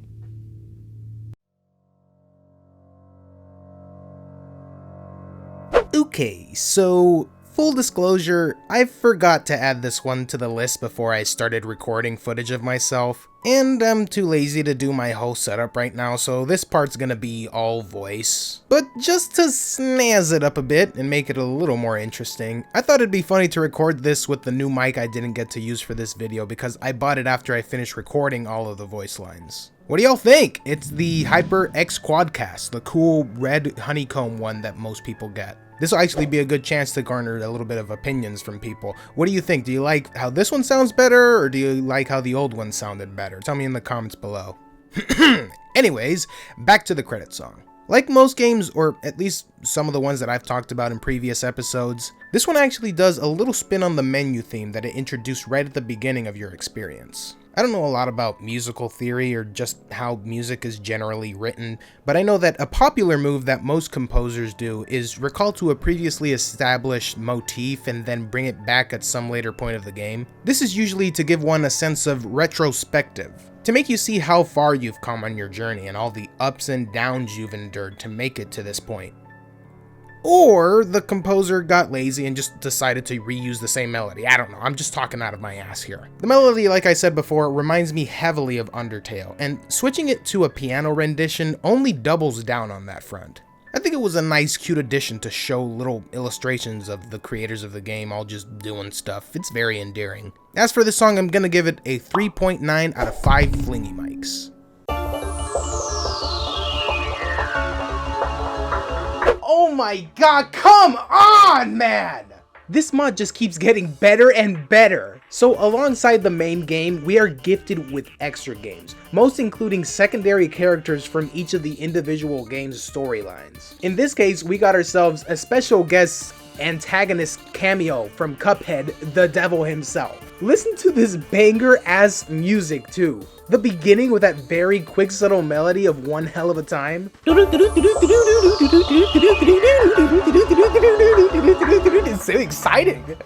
The intensity of this track is so gripping. The beat just perfect. The vocals for the devil worked great. The patterns, well, not the best thing about it, are also really good. The homie Endo did a really great freaking job with this one. So Satanic Funkin, how long did that one take then? Was that one also an easy one? No, that also took like 2-3 weeks. I didn't know like how to write a song for, Satan. Mm-hmm. It was kind of weird, but I tried my best. It's honestly probably my least favorite song I've ever made. And honestly, really? I've made better since, and it's not out yet. Because I'm waiting for the mods to be finished. It's really cool that they decided to include him in this game. I'm still geeking out about it even now. It's a solid song. I'll give it a 4.5 out of 5 Flingy Mics.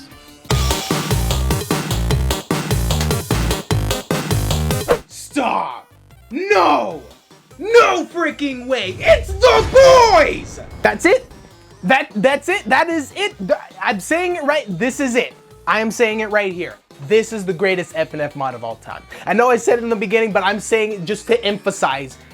This is the greatest FNF mod of all freaking time. How are you just gonna toy with my emotions like this? Spaghetti Lord himself, Papyrus, and the homie Sans together again? And what a phenomenal song put together by the illustrious Saster, master of the Gaster Blast. Okay, I'll shut up. This song basically mixes both Papyrus's theme and Sans' theme and turns them into this masterful musical masterpiece. From the start, the song exhibits the same type of instrumentation from the original song Bone Trouser.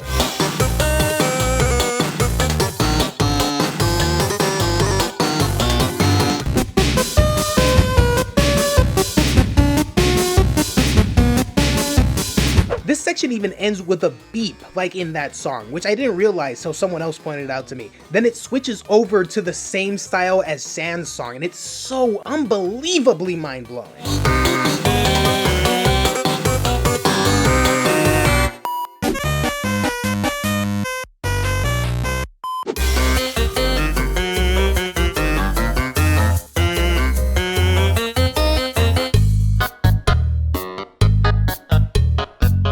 And it's not just the music for this that's been executed so perfectly.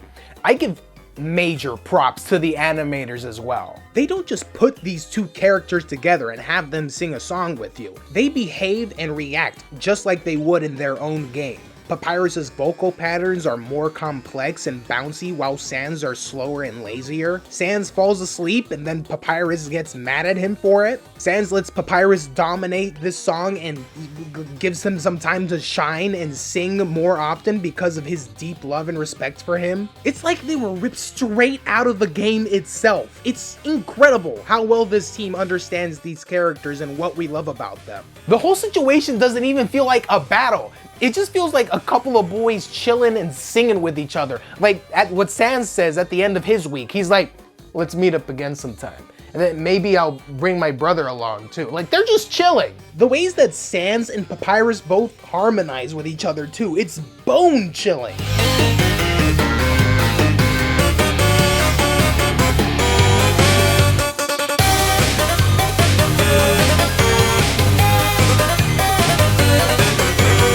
And then they wrap it up with a good old bone trouser ending.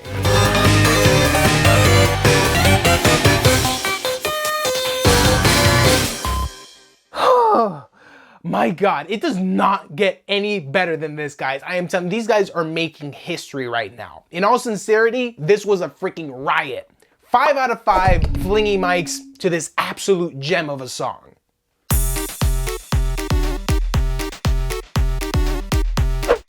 Okay, wow, this is kinda sad. So the song before this, Bonedoggle, unlocks when you defeat the pacifist route in week 2.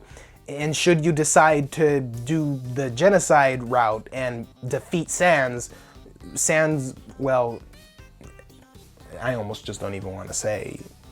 Let's just say a new song unlocks and Sans is not here this time around. Gosh, just like Undertale, genocide just makes you feel like complete shit. Anyways, despite the tragic undertones of this whole scenario, this song is absolutely amazing. We get some more of this addicting Papyrus musical style. It's just as good as the one in Bonedoggle. But to this one's credit, I think certain vocal patterns this one dishes out are stronger for Papyrus than in Bonedoggle. Not really in the sense that it fits Papyrus's character better or something like that. No, I'm not the best person to make that judgment call. I just like how uncomplicated and hummable these vocal patterns are.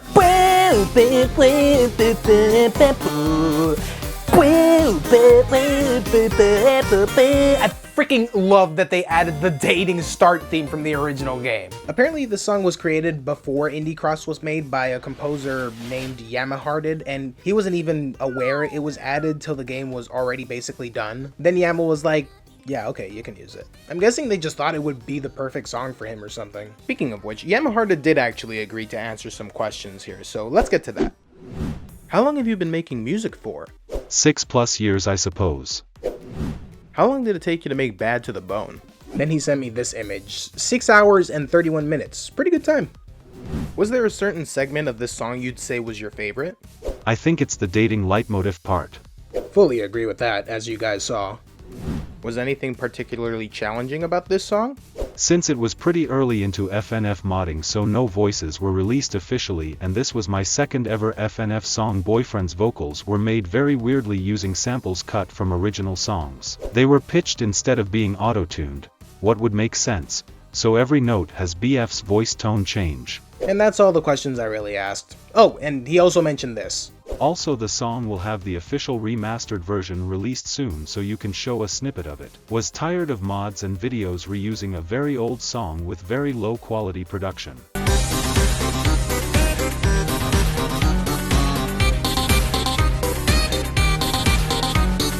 But yeah, overall, really fun song, and I enjoy listening to it very frequently. I do want to say though that I wish that the Indie Cross theme would have made it a bit longer. And when I say make it a bit longer, I'm not saying like add a whole other verse. I'm just saying like let it just ride out for just a second or two more, because it feels like it just cuts off.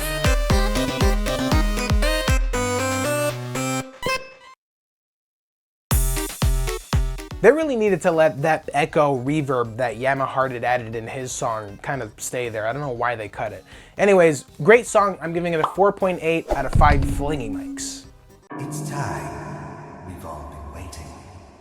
But now the wait is over.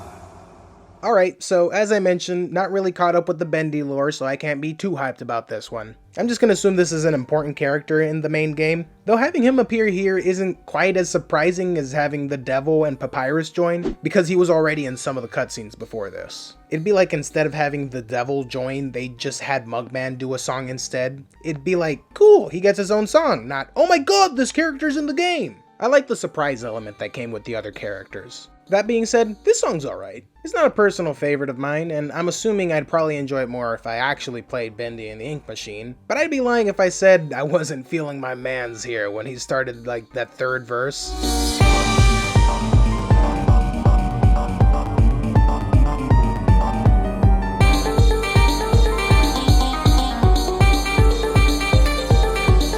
They're definitely being a bit coy with this one. I have a feeling that maybe BBPanzu and Brandxn or Zun or something, I don't know how he says his name, but I have a feeling that maybe they were told to not make this one so intense because they wanted to save that intensity for the Ink Demon songs.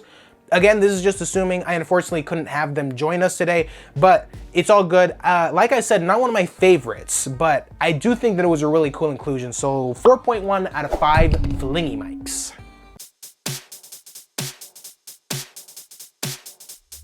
Oh wow, so this is supposed to be Mr. Bendy himself. Oh, that's pretty cool that they included him here, I guess. Speaking of cool inclusions, Will DAGames or DAGames Ryan actually was brought onto this project, and he worked on this song with Saster being in charge of the vocals. Now, I didn't know who this was at first, but I know now that he's this pretty big composer on YouTube, and he actually worked on a couple Bendy and the Ink Machine songs, one of which I'm actually familiar with, Build Our Machine. In fact, that's the very first song we hear right here in Freaky Machine. That and another song of his, which is so good, named Instruments of Cyanide. I can only assume that he provided Saster with the instrumental for these songs and let Saster take over the vocals. And yeah, I really like both of these songs, they're so fucking catchy. I couldn't get Ryan to be in this vid, sadly, but I would just like to say that it's awesome that he decided to be a part of this already magnificent mod. If I had to choose which of the two songs featured in Freaky Machine I enjoy more, I would have to say, just because of the way it's implemented here, Instruments of Cyanide. When it goes, that shit slays. I'm giving it, the whole song I mean, a 4.6 out of 5 flingy mics.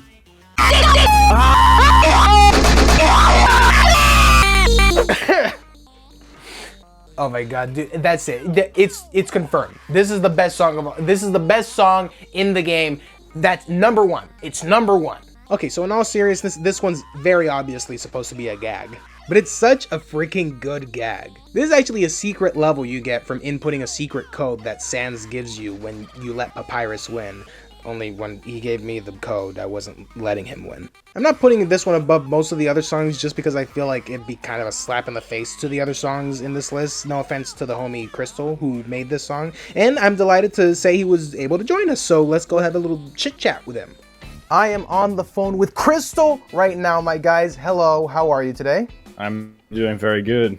It's good to hear from you. I'm gonna jump into the first question here for you. I'm gonna leave it kind of an easy one, just so that we can kind of get to know you a little bit. How long have you been composing music? I've been like messing around in Ableton for like 3 or 4 years now, but I actually started getting into music like last year, towards the beginning of the year. So it's a recent thing?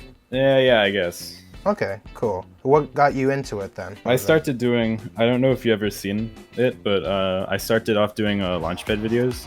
It's like the pads with like the lights on them and you play a song on it. Yeah. And I was like, what if I made a song instead? And then that's pretty much it. All right, cool. You only have like I think it's 3 songs. Please correct me if I'm missing any one of them. Songs. You worked there's on like 2 versions of one song. Yeah, exactly. So you worked on the Saness and I don't know how you pronounce it. You want to Gose. You worked on Gose, and how long did it take you to do those songs? For Gose, for the first one, maybe like 3 or 4 days. Okay. Then the other one, like the classic version, took 3 or 4 days, and then the main one took about a week. And then for Saness, it took me actually 2 days. Really? I really wish I did better on it, but okay. Whatever. I think it's fucking hilarious, honestly. Like, because it's honestly, it sounds so, like, for lack of a better term, so memey in a way. And I think it kind of makes sense when you say that you worked on it for like 3 days. I'm like, I can see that. I can totally see that. Yeah. The instrumental is just like a loop that just goes. Like it's like a 4-bar loop that just repeats for the entire song. Right. Yeah, absolutely. I did more. When you're writing or composing some songs, when do you figure out when it like sounds right to you? When are you like, I'm satisfied with how this one sounds and I think that I can stop working on it? Usually I'm just like, well, that sounds like it's done, and then I'll sit there and listen to it and be like, wait, no, it's not done. And then I'll add like the most insignificant thing ever. I guess I'm just like, I don't want to work on this anymore. I think it sounds good. Oh, okay. So you and I have very similar styles when it comes to kind of like creating things then. Great. Was the song like at all challenging for you to do at all, or was it all just like a cakewalk? No. I probably could have been challenging, but I just didn't want to make it challenging. Yeah, since it was like a bonus content, you felt like that you can kind of take it easy or something. Like there wasn't. Yeah, both of them are like hidden with code, so I didn't think anyone would see them. And then last minute they like added like a hint on how to like get the song, and I was just like, "What? You weren't supposed to do that." I think honestly, for it being like you said, a one that it's like a secret one that not a lot of people, unless they're like really trying to get to it, I think it really serves as a nice, if nothing else, as a great reward to people who are like, who want more from the game. It delivers on in that sense, I would say, is what I'm trying to get at here. Yeah. Saness is like this, I don't know, I don't like to consider myself too versed in meme culture, but I know that Saness was supposed to be a meme character created by, I can't remember what their name was. Hello. Yeah. So they decided to put that character in, and they requested that you do a song for the character, right? So pretty much, right? I was really bored, so I messaged Moro, who's like the director at the time, and I was like, is there like any kind of thing that you need? And he was like, what if you just made like a Saness song? The screaming was his idea. I was like, what should the vocals be? And then he was like, just like sample Pello screaming. So, Love that. Downloaded like a 30-minute compilation of him screaming from his videos. That's awesome. Do you have a favorite segment? Not that there's a lot to work off of. I feel like this is gonna be a very difficult question to answer, but do you have a favorite segment? I can tell you what mine is, definitely. Like in the song, like what's my favorite part of one of the songs? Well, like a segment that you worked on. So I would say that my favorite segment, if this is what you mean, is like the very, very end of Saness, where it tricks you into thinking the song is over. That's a good one. I'd say my favorite was literally just the loud ass scream that happens in the middle. That shit slayed me. I like either that or the bruh in Gose. The bruh, yeah. No, the bruh was the best thing. We'll return to that shortly, but let me get back to this song. It's an alright one. I think it works better as a meme than an enjoyable composition, but I still think it was fucking hilarious that they added this in here. 3.6 out of 5 Flingy mics.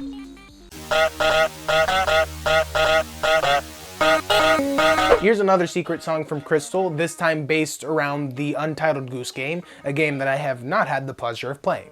It's definitely more of a song than Saness was. It's pretty banging, and the vocals for the Goose is actually quite enjoyable. And he's throwing in some awesome vocal patterns. Here's a bit more of my interview with Crystal, by the way. So which one is of the two? Which one is your favorite one that you did? Definitely Gose.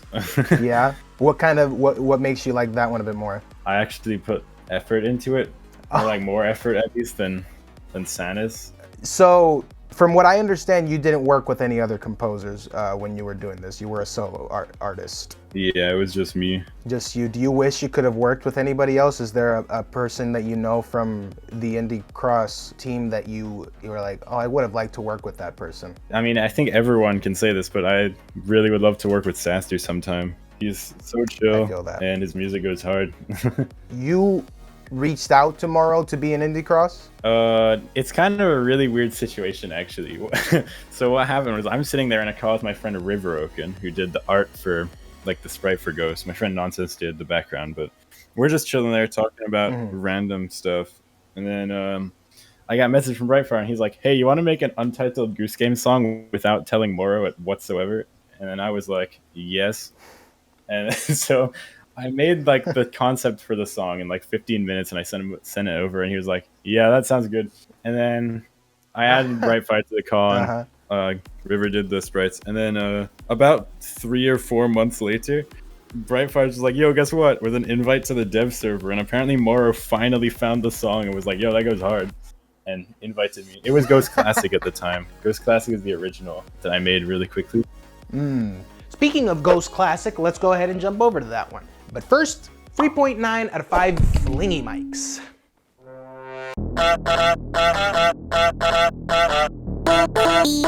So why is there 2 different songs? I don't think that I ever was able to figure that out for myself, or 2 different versions of the same song. Like I said a second ago, the original was like the one that I made in like a few days for Brightfire before I realized that anyone would actually find it. And then when I got in the server, I was like, I should probably like make it good. I see. So yeah, the one that's a little bit more easily accessible is the refined, the one that you put a little bit more effort to, and then the one that you have to unlock with all the achievements is the original one.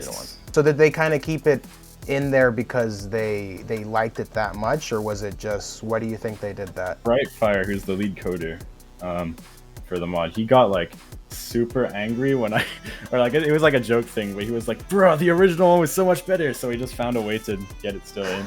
That's funny. Well, that's pretty much all the questions I have here. Again, thank you so much for accepting to come on to this interview with me. It was really fun to have you on. You're a really cool guy. And please, guys, if you can, please go and check him out. I'm gonna leave his link in the description to his YouTube and his Twitter, if that's okay. Can I do that? Yeah. I can send you the links if you need them. Of course. Awesome. Yeah, I'd really appreciate that. Thank you so much for hopping on this call with me, man. No problem. Take it easy. Just listening, I have to say that, yeah, Ghost Classic just sounds like a half-heartedly put together version of the previous Ghost song. There's these additions of the bruh and the stuff that makes the other song more fun to listen to. It's just taken out of this one. The beat for this one does still go hard though. 3.8 out of 5 Flingy Mics.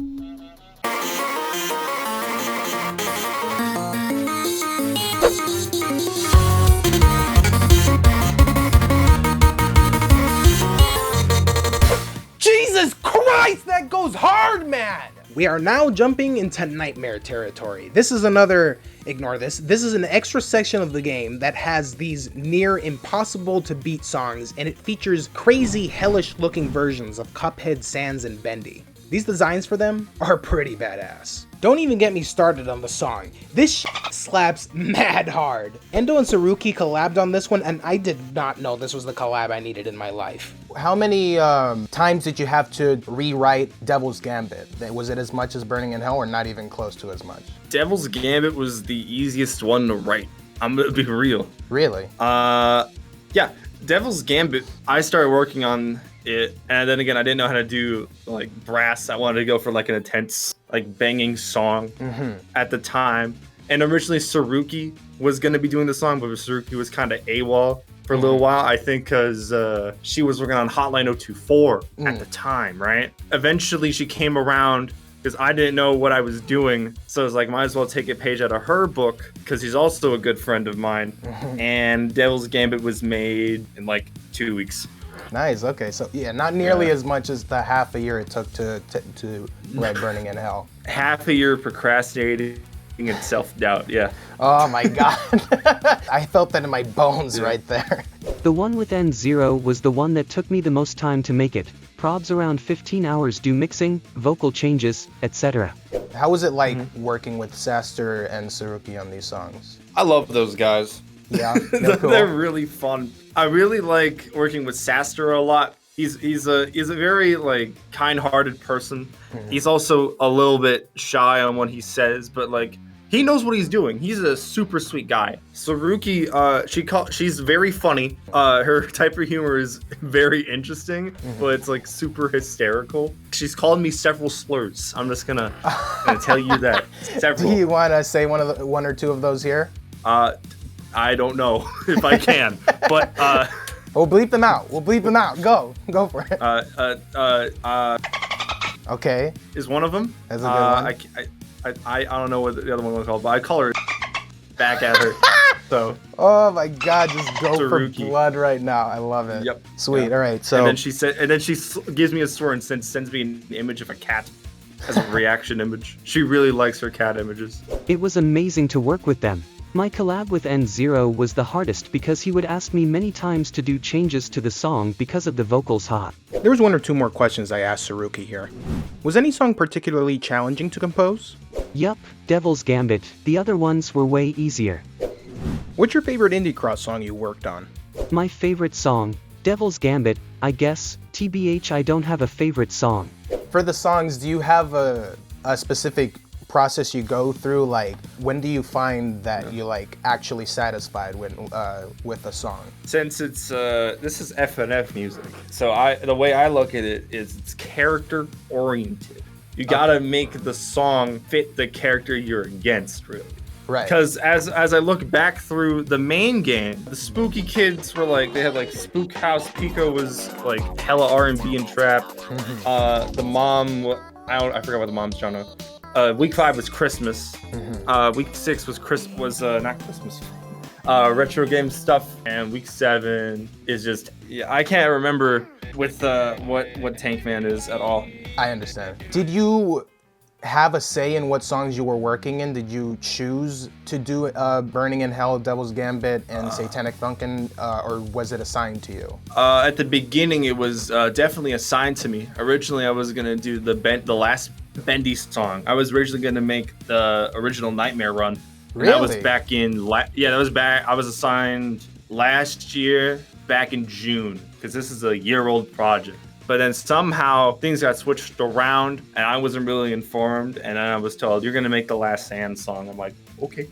Nice. And I just did it. That's pretty much all the questions I have. Thank you so much. It has been a pleasure getting to know you, asking all these questions. You are you're a really cool fucking guy, I have to say. It was really fun talking to you. Dude. Check Endo out. I know he's on Twitter. I know he's on YouTube. Do you have any projects or anything that you want to let the people know about? None of them are out yet, so I don't know. I ain't got nothing right now. Okay, yeah. If it's nothing, it's nothing. His links are in the description. Please go ahead and check him out and give the homie some love and support and everything. Thank you so much for joining me today. No problem, man. You have a good one, okay? Oh, good lord, and the visuals are just so much. Cuphead looks menacing as hell, which I'm sure was the intent. This is definitely my favorite of the Nightmare songs. The instrumentation is just so strong and incredibly easy to jam out to. That little jazz just goes nuts, and I love it. I'm gonna give it a 4.5 out of 5 flingy mics.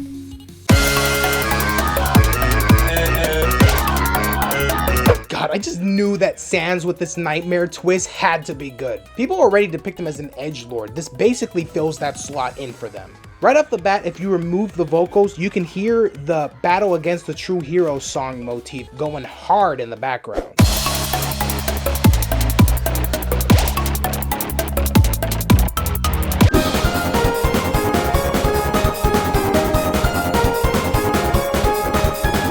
It even comes back as a part of the vocals later. It's very cool how they played around with it.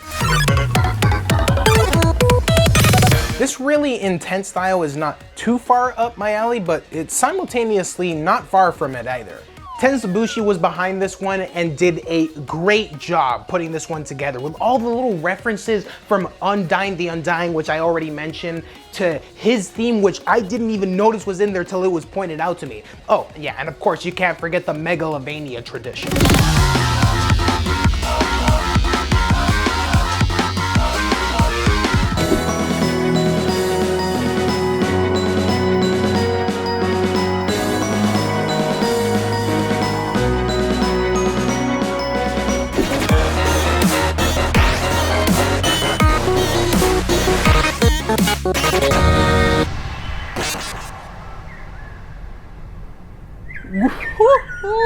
The little bird sound effects are really good touch, actually.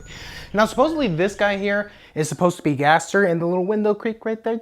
I feel like they should have just made it just a teensy bit more recognizable, just a little bit more obvious. I'm gonna give this one a 4 out of 5 flingy mics.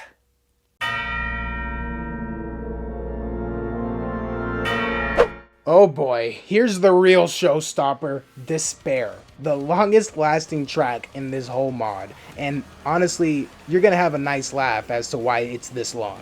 Despair was kind of like, what if I just went like all out on like the heavy metal, the orchestra and like all that. It was kind of meant to be a big, like, just a big song. Because it was meant to sound big and like... Oh my god, yeah. Just in your face. Just no. like aggression, like panic and whatever. Well achieved, I have to say, well achieved. Thank you. Of these songs that you worked on, was there anyone that you can say was more challenging to like make at all? Oh, it was definitely Despair. So the funny story about that song, so the original version that I composed in like a month, that was like 4 minutes long, 4 minutes and 20 seconds. And then some leaks happened in like November, so I decided, just out of spite, I was just like, you know what, I'm gonna extend it and make it even harder for people to pass. I know I've already talked about it, I think I've already mentioned it, but in Twitter and stuff. When V2 drops, well, when and if it does, there's a new version of Despair which is even longer.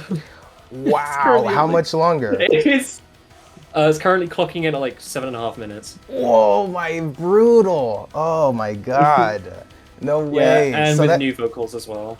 It's gonna have new vocals as well, because that was like one of the main complaints about the original version. That's hilarious. Wait, so you have kind of a say in how long the song is going to be then, like for playing? Yeah. Wow. Yeah. That's amazing. Yeah. So like, I don't go easy on that kind of thing.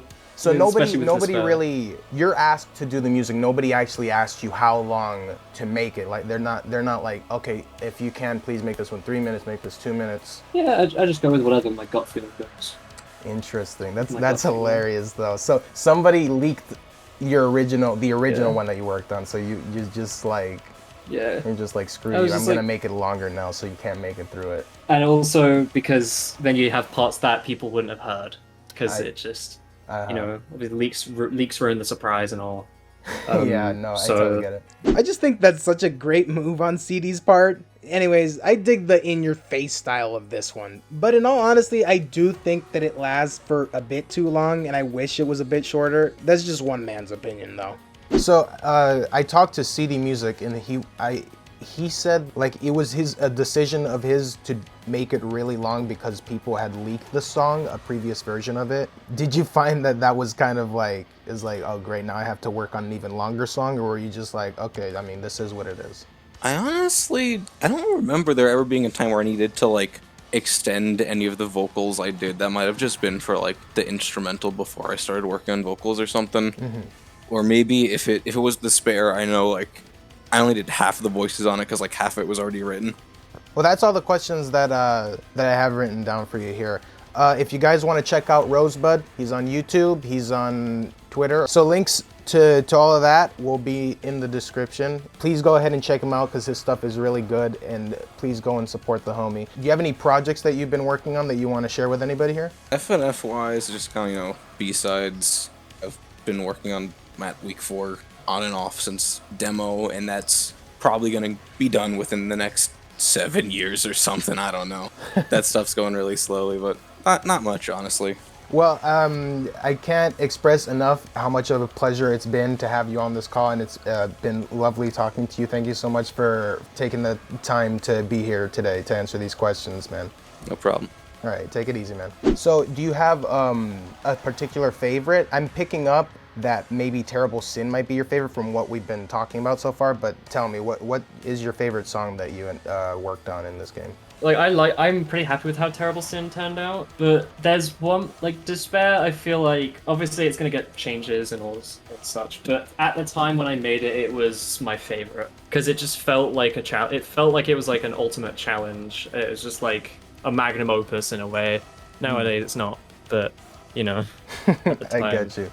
There's a part of Despair, at 1 minute 44, where Bendy goes absolutely nuts. Like, he just goes crazy. I'm pretty sure you know what part I'm talking about. You can pull it up in the video or whatever.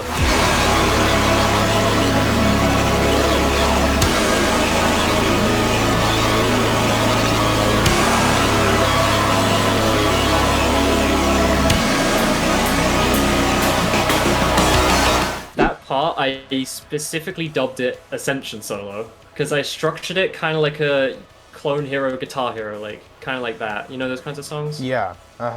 Yeah, I kind of structured it like that. I actually have a list.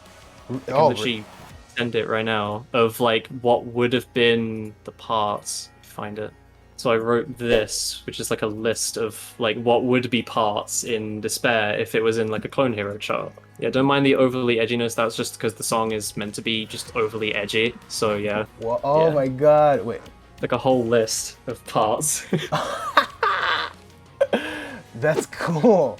Do you show this to people? Like, am I allowed to show this to the people watching? Yeah, you can. Go ahead. Awesome. Yeah. Okay, cool.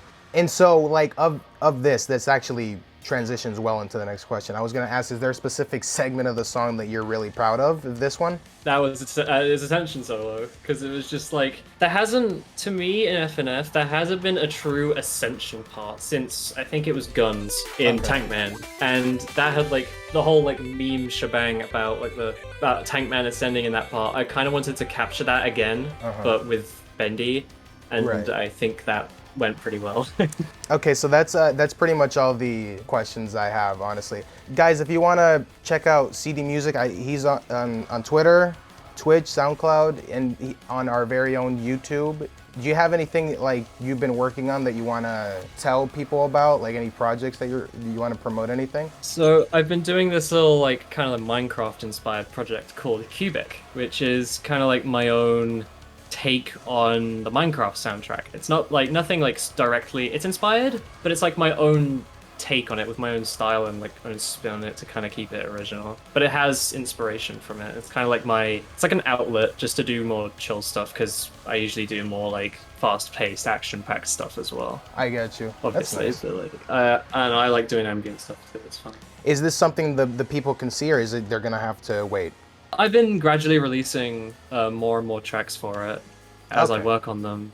I'll hopefully have one done before I go on vacation. Another one done before I go on vacation, alongside a remix of like a remaster of my remix of "You Can't Run" from Sonic.exe. Okay. I'm pretty sure you've heard of that one. So, well, anyone watching who's into FNF knows what Sonic.exe is. So. Again, thank you so much for joining me on this call today. All right. Yeah, no problem. Thank you for having me. It's been really fun. Despair, in a nutshell, visually impressive. The song is great, but lasts too long, in my opinion. I'm gonna give it a 4 out of 5 flingy mics.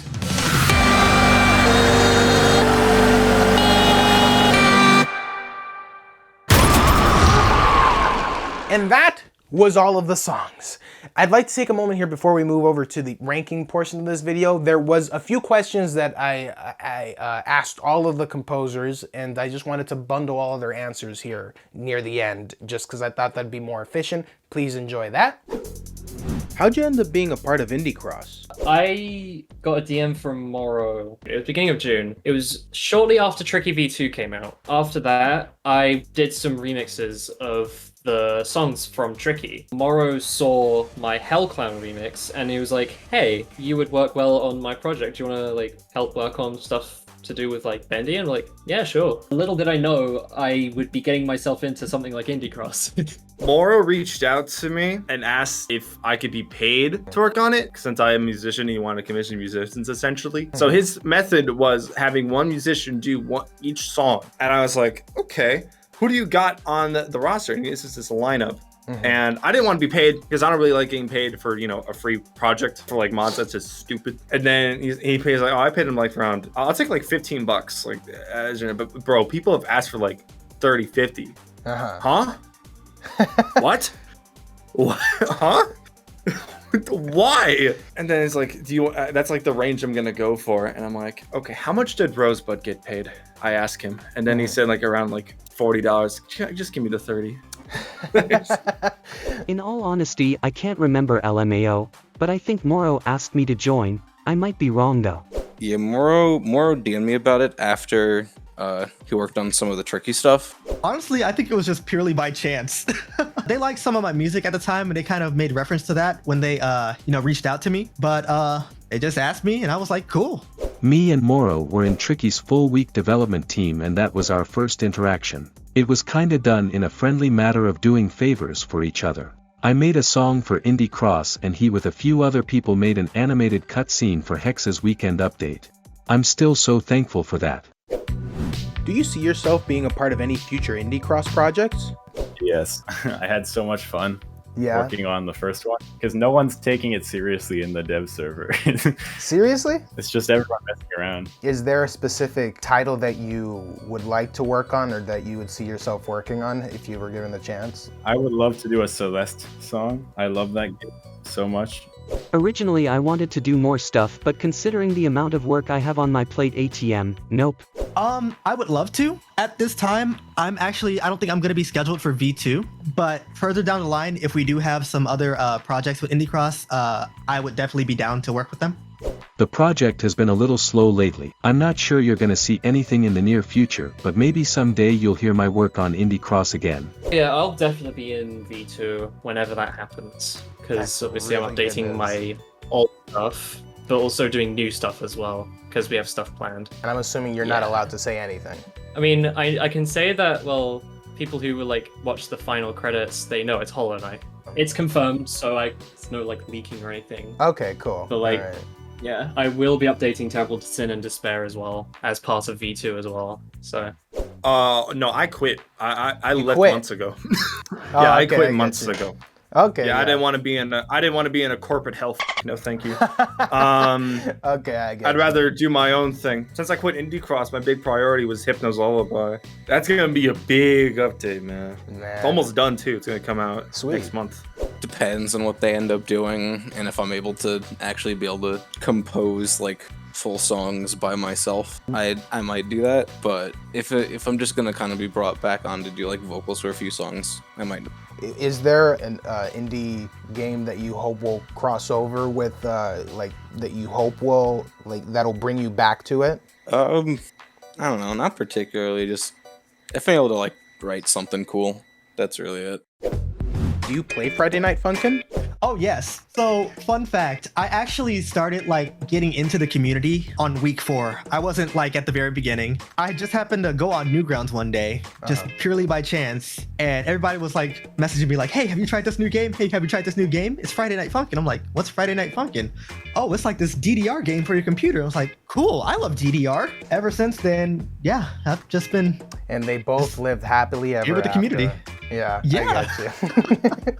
Depends what you mean by it, because I did back, when FNF was like kind of like early days of FNF, I did play it a lot with some people and we would try to get scores and songs. I don't play a lot of mods, honestly. I don't know too much about what's going on. You play the original, not the mods, but the original you do? Yeah, most of my time playing it is honestly just playing stuff that I've worked on or like bug testing stuff that I've worked on. I see. Okay. Like as of lately. Yeah, but I'm not really masterful at it. I'm more of a person to watch mods on YouTube than to play them. Whenever I play and there's a hard song, I have a tendency to key mash, which can be funny for those watching me on my live streams and painful for me. No. No, it's not. No. I'll play it like if I want to make a video or anything, because people like know me, big head honcho in this community. I'm like, I'll play like a few mods and uploaded to YouTube. I'm still waiting for my troubleshooting thumbnail. It's been 3 weeks. Where is it? I already have the video finished. Okay. Please, just give me the thumbnail. I'm going to threaten my thumbnail artist today, right now. I'm going to talk to him in a second. And yeah, I also already played Urple Guy. You should play Urple Guy. It's really fun. Okay, I'll make sure to try every and do that song later slaps. today then. I used to play it a lot more last year, and then I like kind of slowed down on playing it and moved on to mainly just playing Beat Saber all the time. Oh my god. Would you say that you were, for the time that you played it, that you were like average, or you were like, dude, I'm good at this game, or? I mean, I already played other rhythm games, so I'd say it was pretty easy for me to play stuff. You're big like on rhythm games then. Yes. So how would you kind of rate your skills on Beat Saber then? Out of 10, I'll say like a 7.5. That's pretty good. Because I still have to improve a lot, but... Okay, that's pretty good, that's pretty good. Yes, I do. You actually play. Would you kind of consider your skills like you're versed or unversed? I can't beat my own song. I can't beat Despair, but I can do... I think because I'm like that's way too hard for me. But I'd say I'm like about like above average to like pretty good, because I can do like some pretty hard songs, but none of the ones with like crazy gimmicks. Nope, I don't play mods. I'm not really a big FNF fan. I mean, it's cool to make any kind of song you want, experiment and grow as a musician. This community gives you a lot of room for new stuff. But being completely honest is a really pain in the ass. Almost every day I have to deal with drama or people just being annoying because you don't make stuff the way they want it to be. So they end up shitting on you. And don't get me wrong, I'm always open to criticism since that way I can notice my flaws. But there's a huge difference between that and just a bunch of idiots simply hating on you for making the stuff you do. A lot of modders and FNF musicians experiment this kind of treatment, and at some point they will get tired of it and they will eventually leave. The annoying people are always the loudest ones. I personally won't leave the community, I just don't like to relate myself to it that much anymore. My own projects will have a different goal. Also, I asked Yin Yang and Saruky if they wanted to plug anything. FNF stuff. Yeah, my own projects called Hotline 024 and Moonlight Serenade, and a very not so secret one. But like I said in the previous question, even if they are FNF mods, they will be outside of the usual FNF type of thing. It's like those old mods from other games that change a lot of stuff but keep the basis of the original game. But they are so different that people consider them a whole new thing and something completely separated from their source. I simply want to branch out from the source and create my own little community where my characters can be enjoyed by different people and not just FNF fans. That way in the future I can continue with other original projects and already having a solid fan base, even if it's small. There's an OC mod that I was invited to work on. I made a song for it, and when you look at the whole project, I would say it might be one of the better things that will come out this year.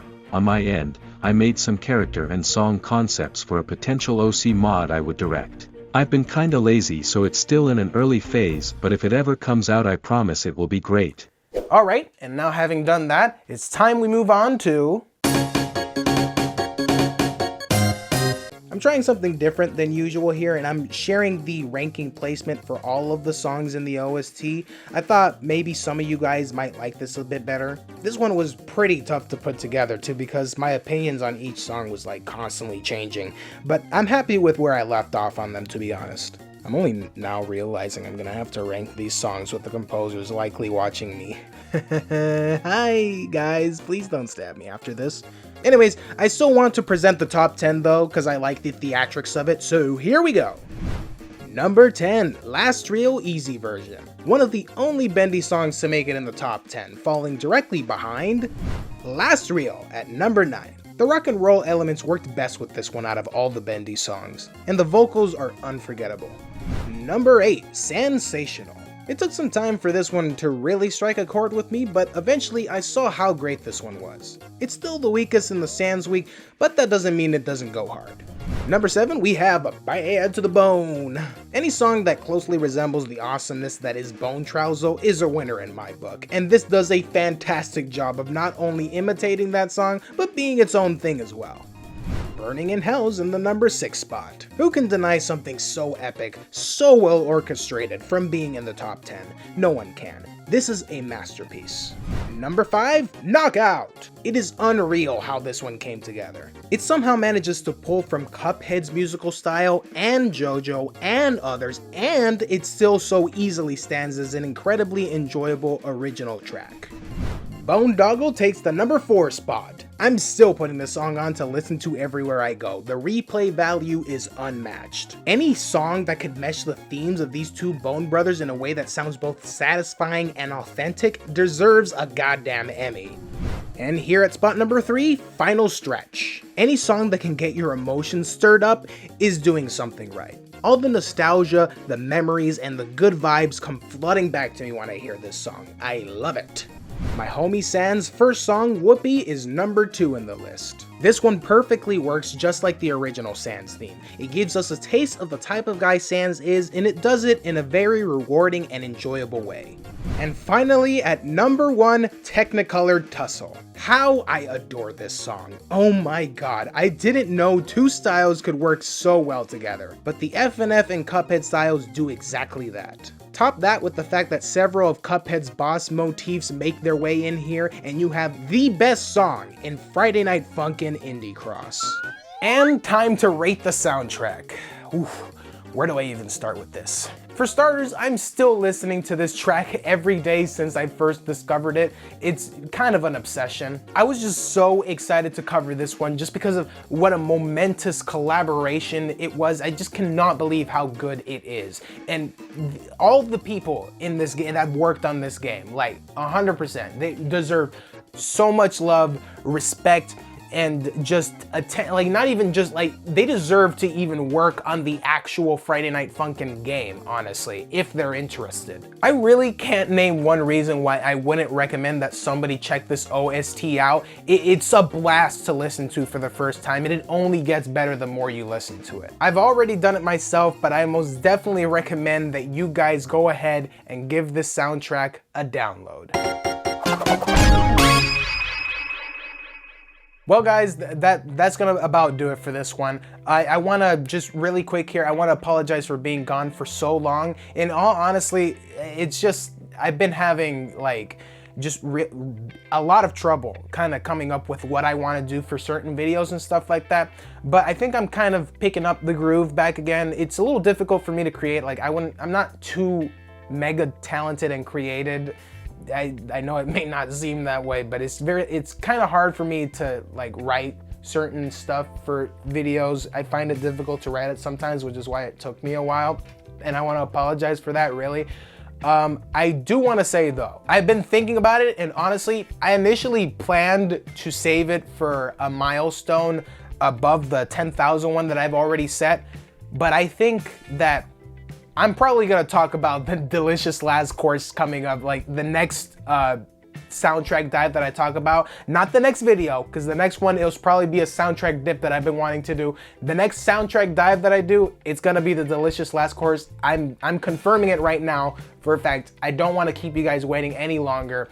I am as anxious to talk about it as you guys are to hear me talk about it. I'm probably gonna leave a comment down below in this video as well, letting people know that, because I know certain people are probably not gonna come all the way to the end of the video to find this out. They're probably just gonna look and see if I say anything on the comments.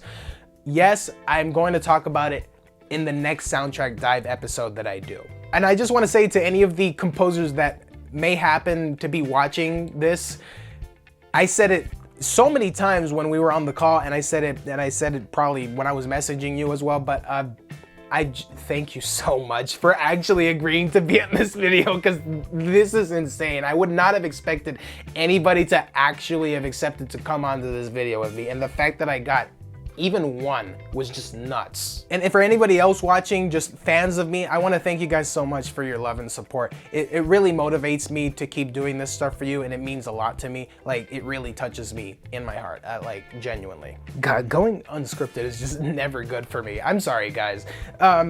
I'm not gonna make you put up with it any longer though. Just thank you guys so much for watching. If you like this episode, leave a like, go ahead and comment, subscribe, hit the bell notification so you can get notified whenever I release more videos. Ding that mother frickin' dong. If you guys didn't like this episode, don't worry, you can still leave a like, comment, subscribe, ding that dong, and I will see you guys then! Yeah, you told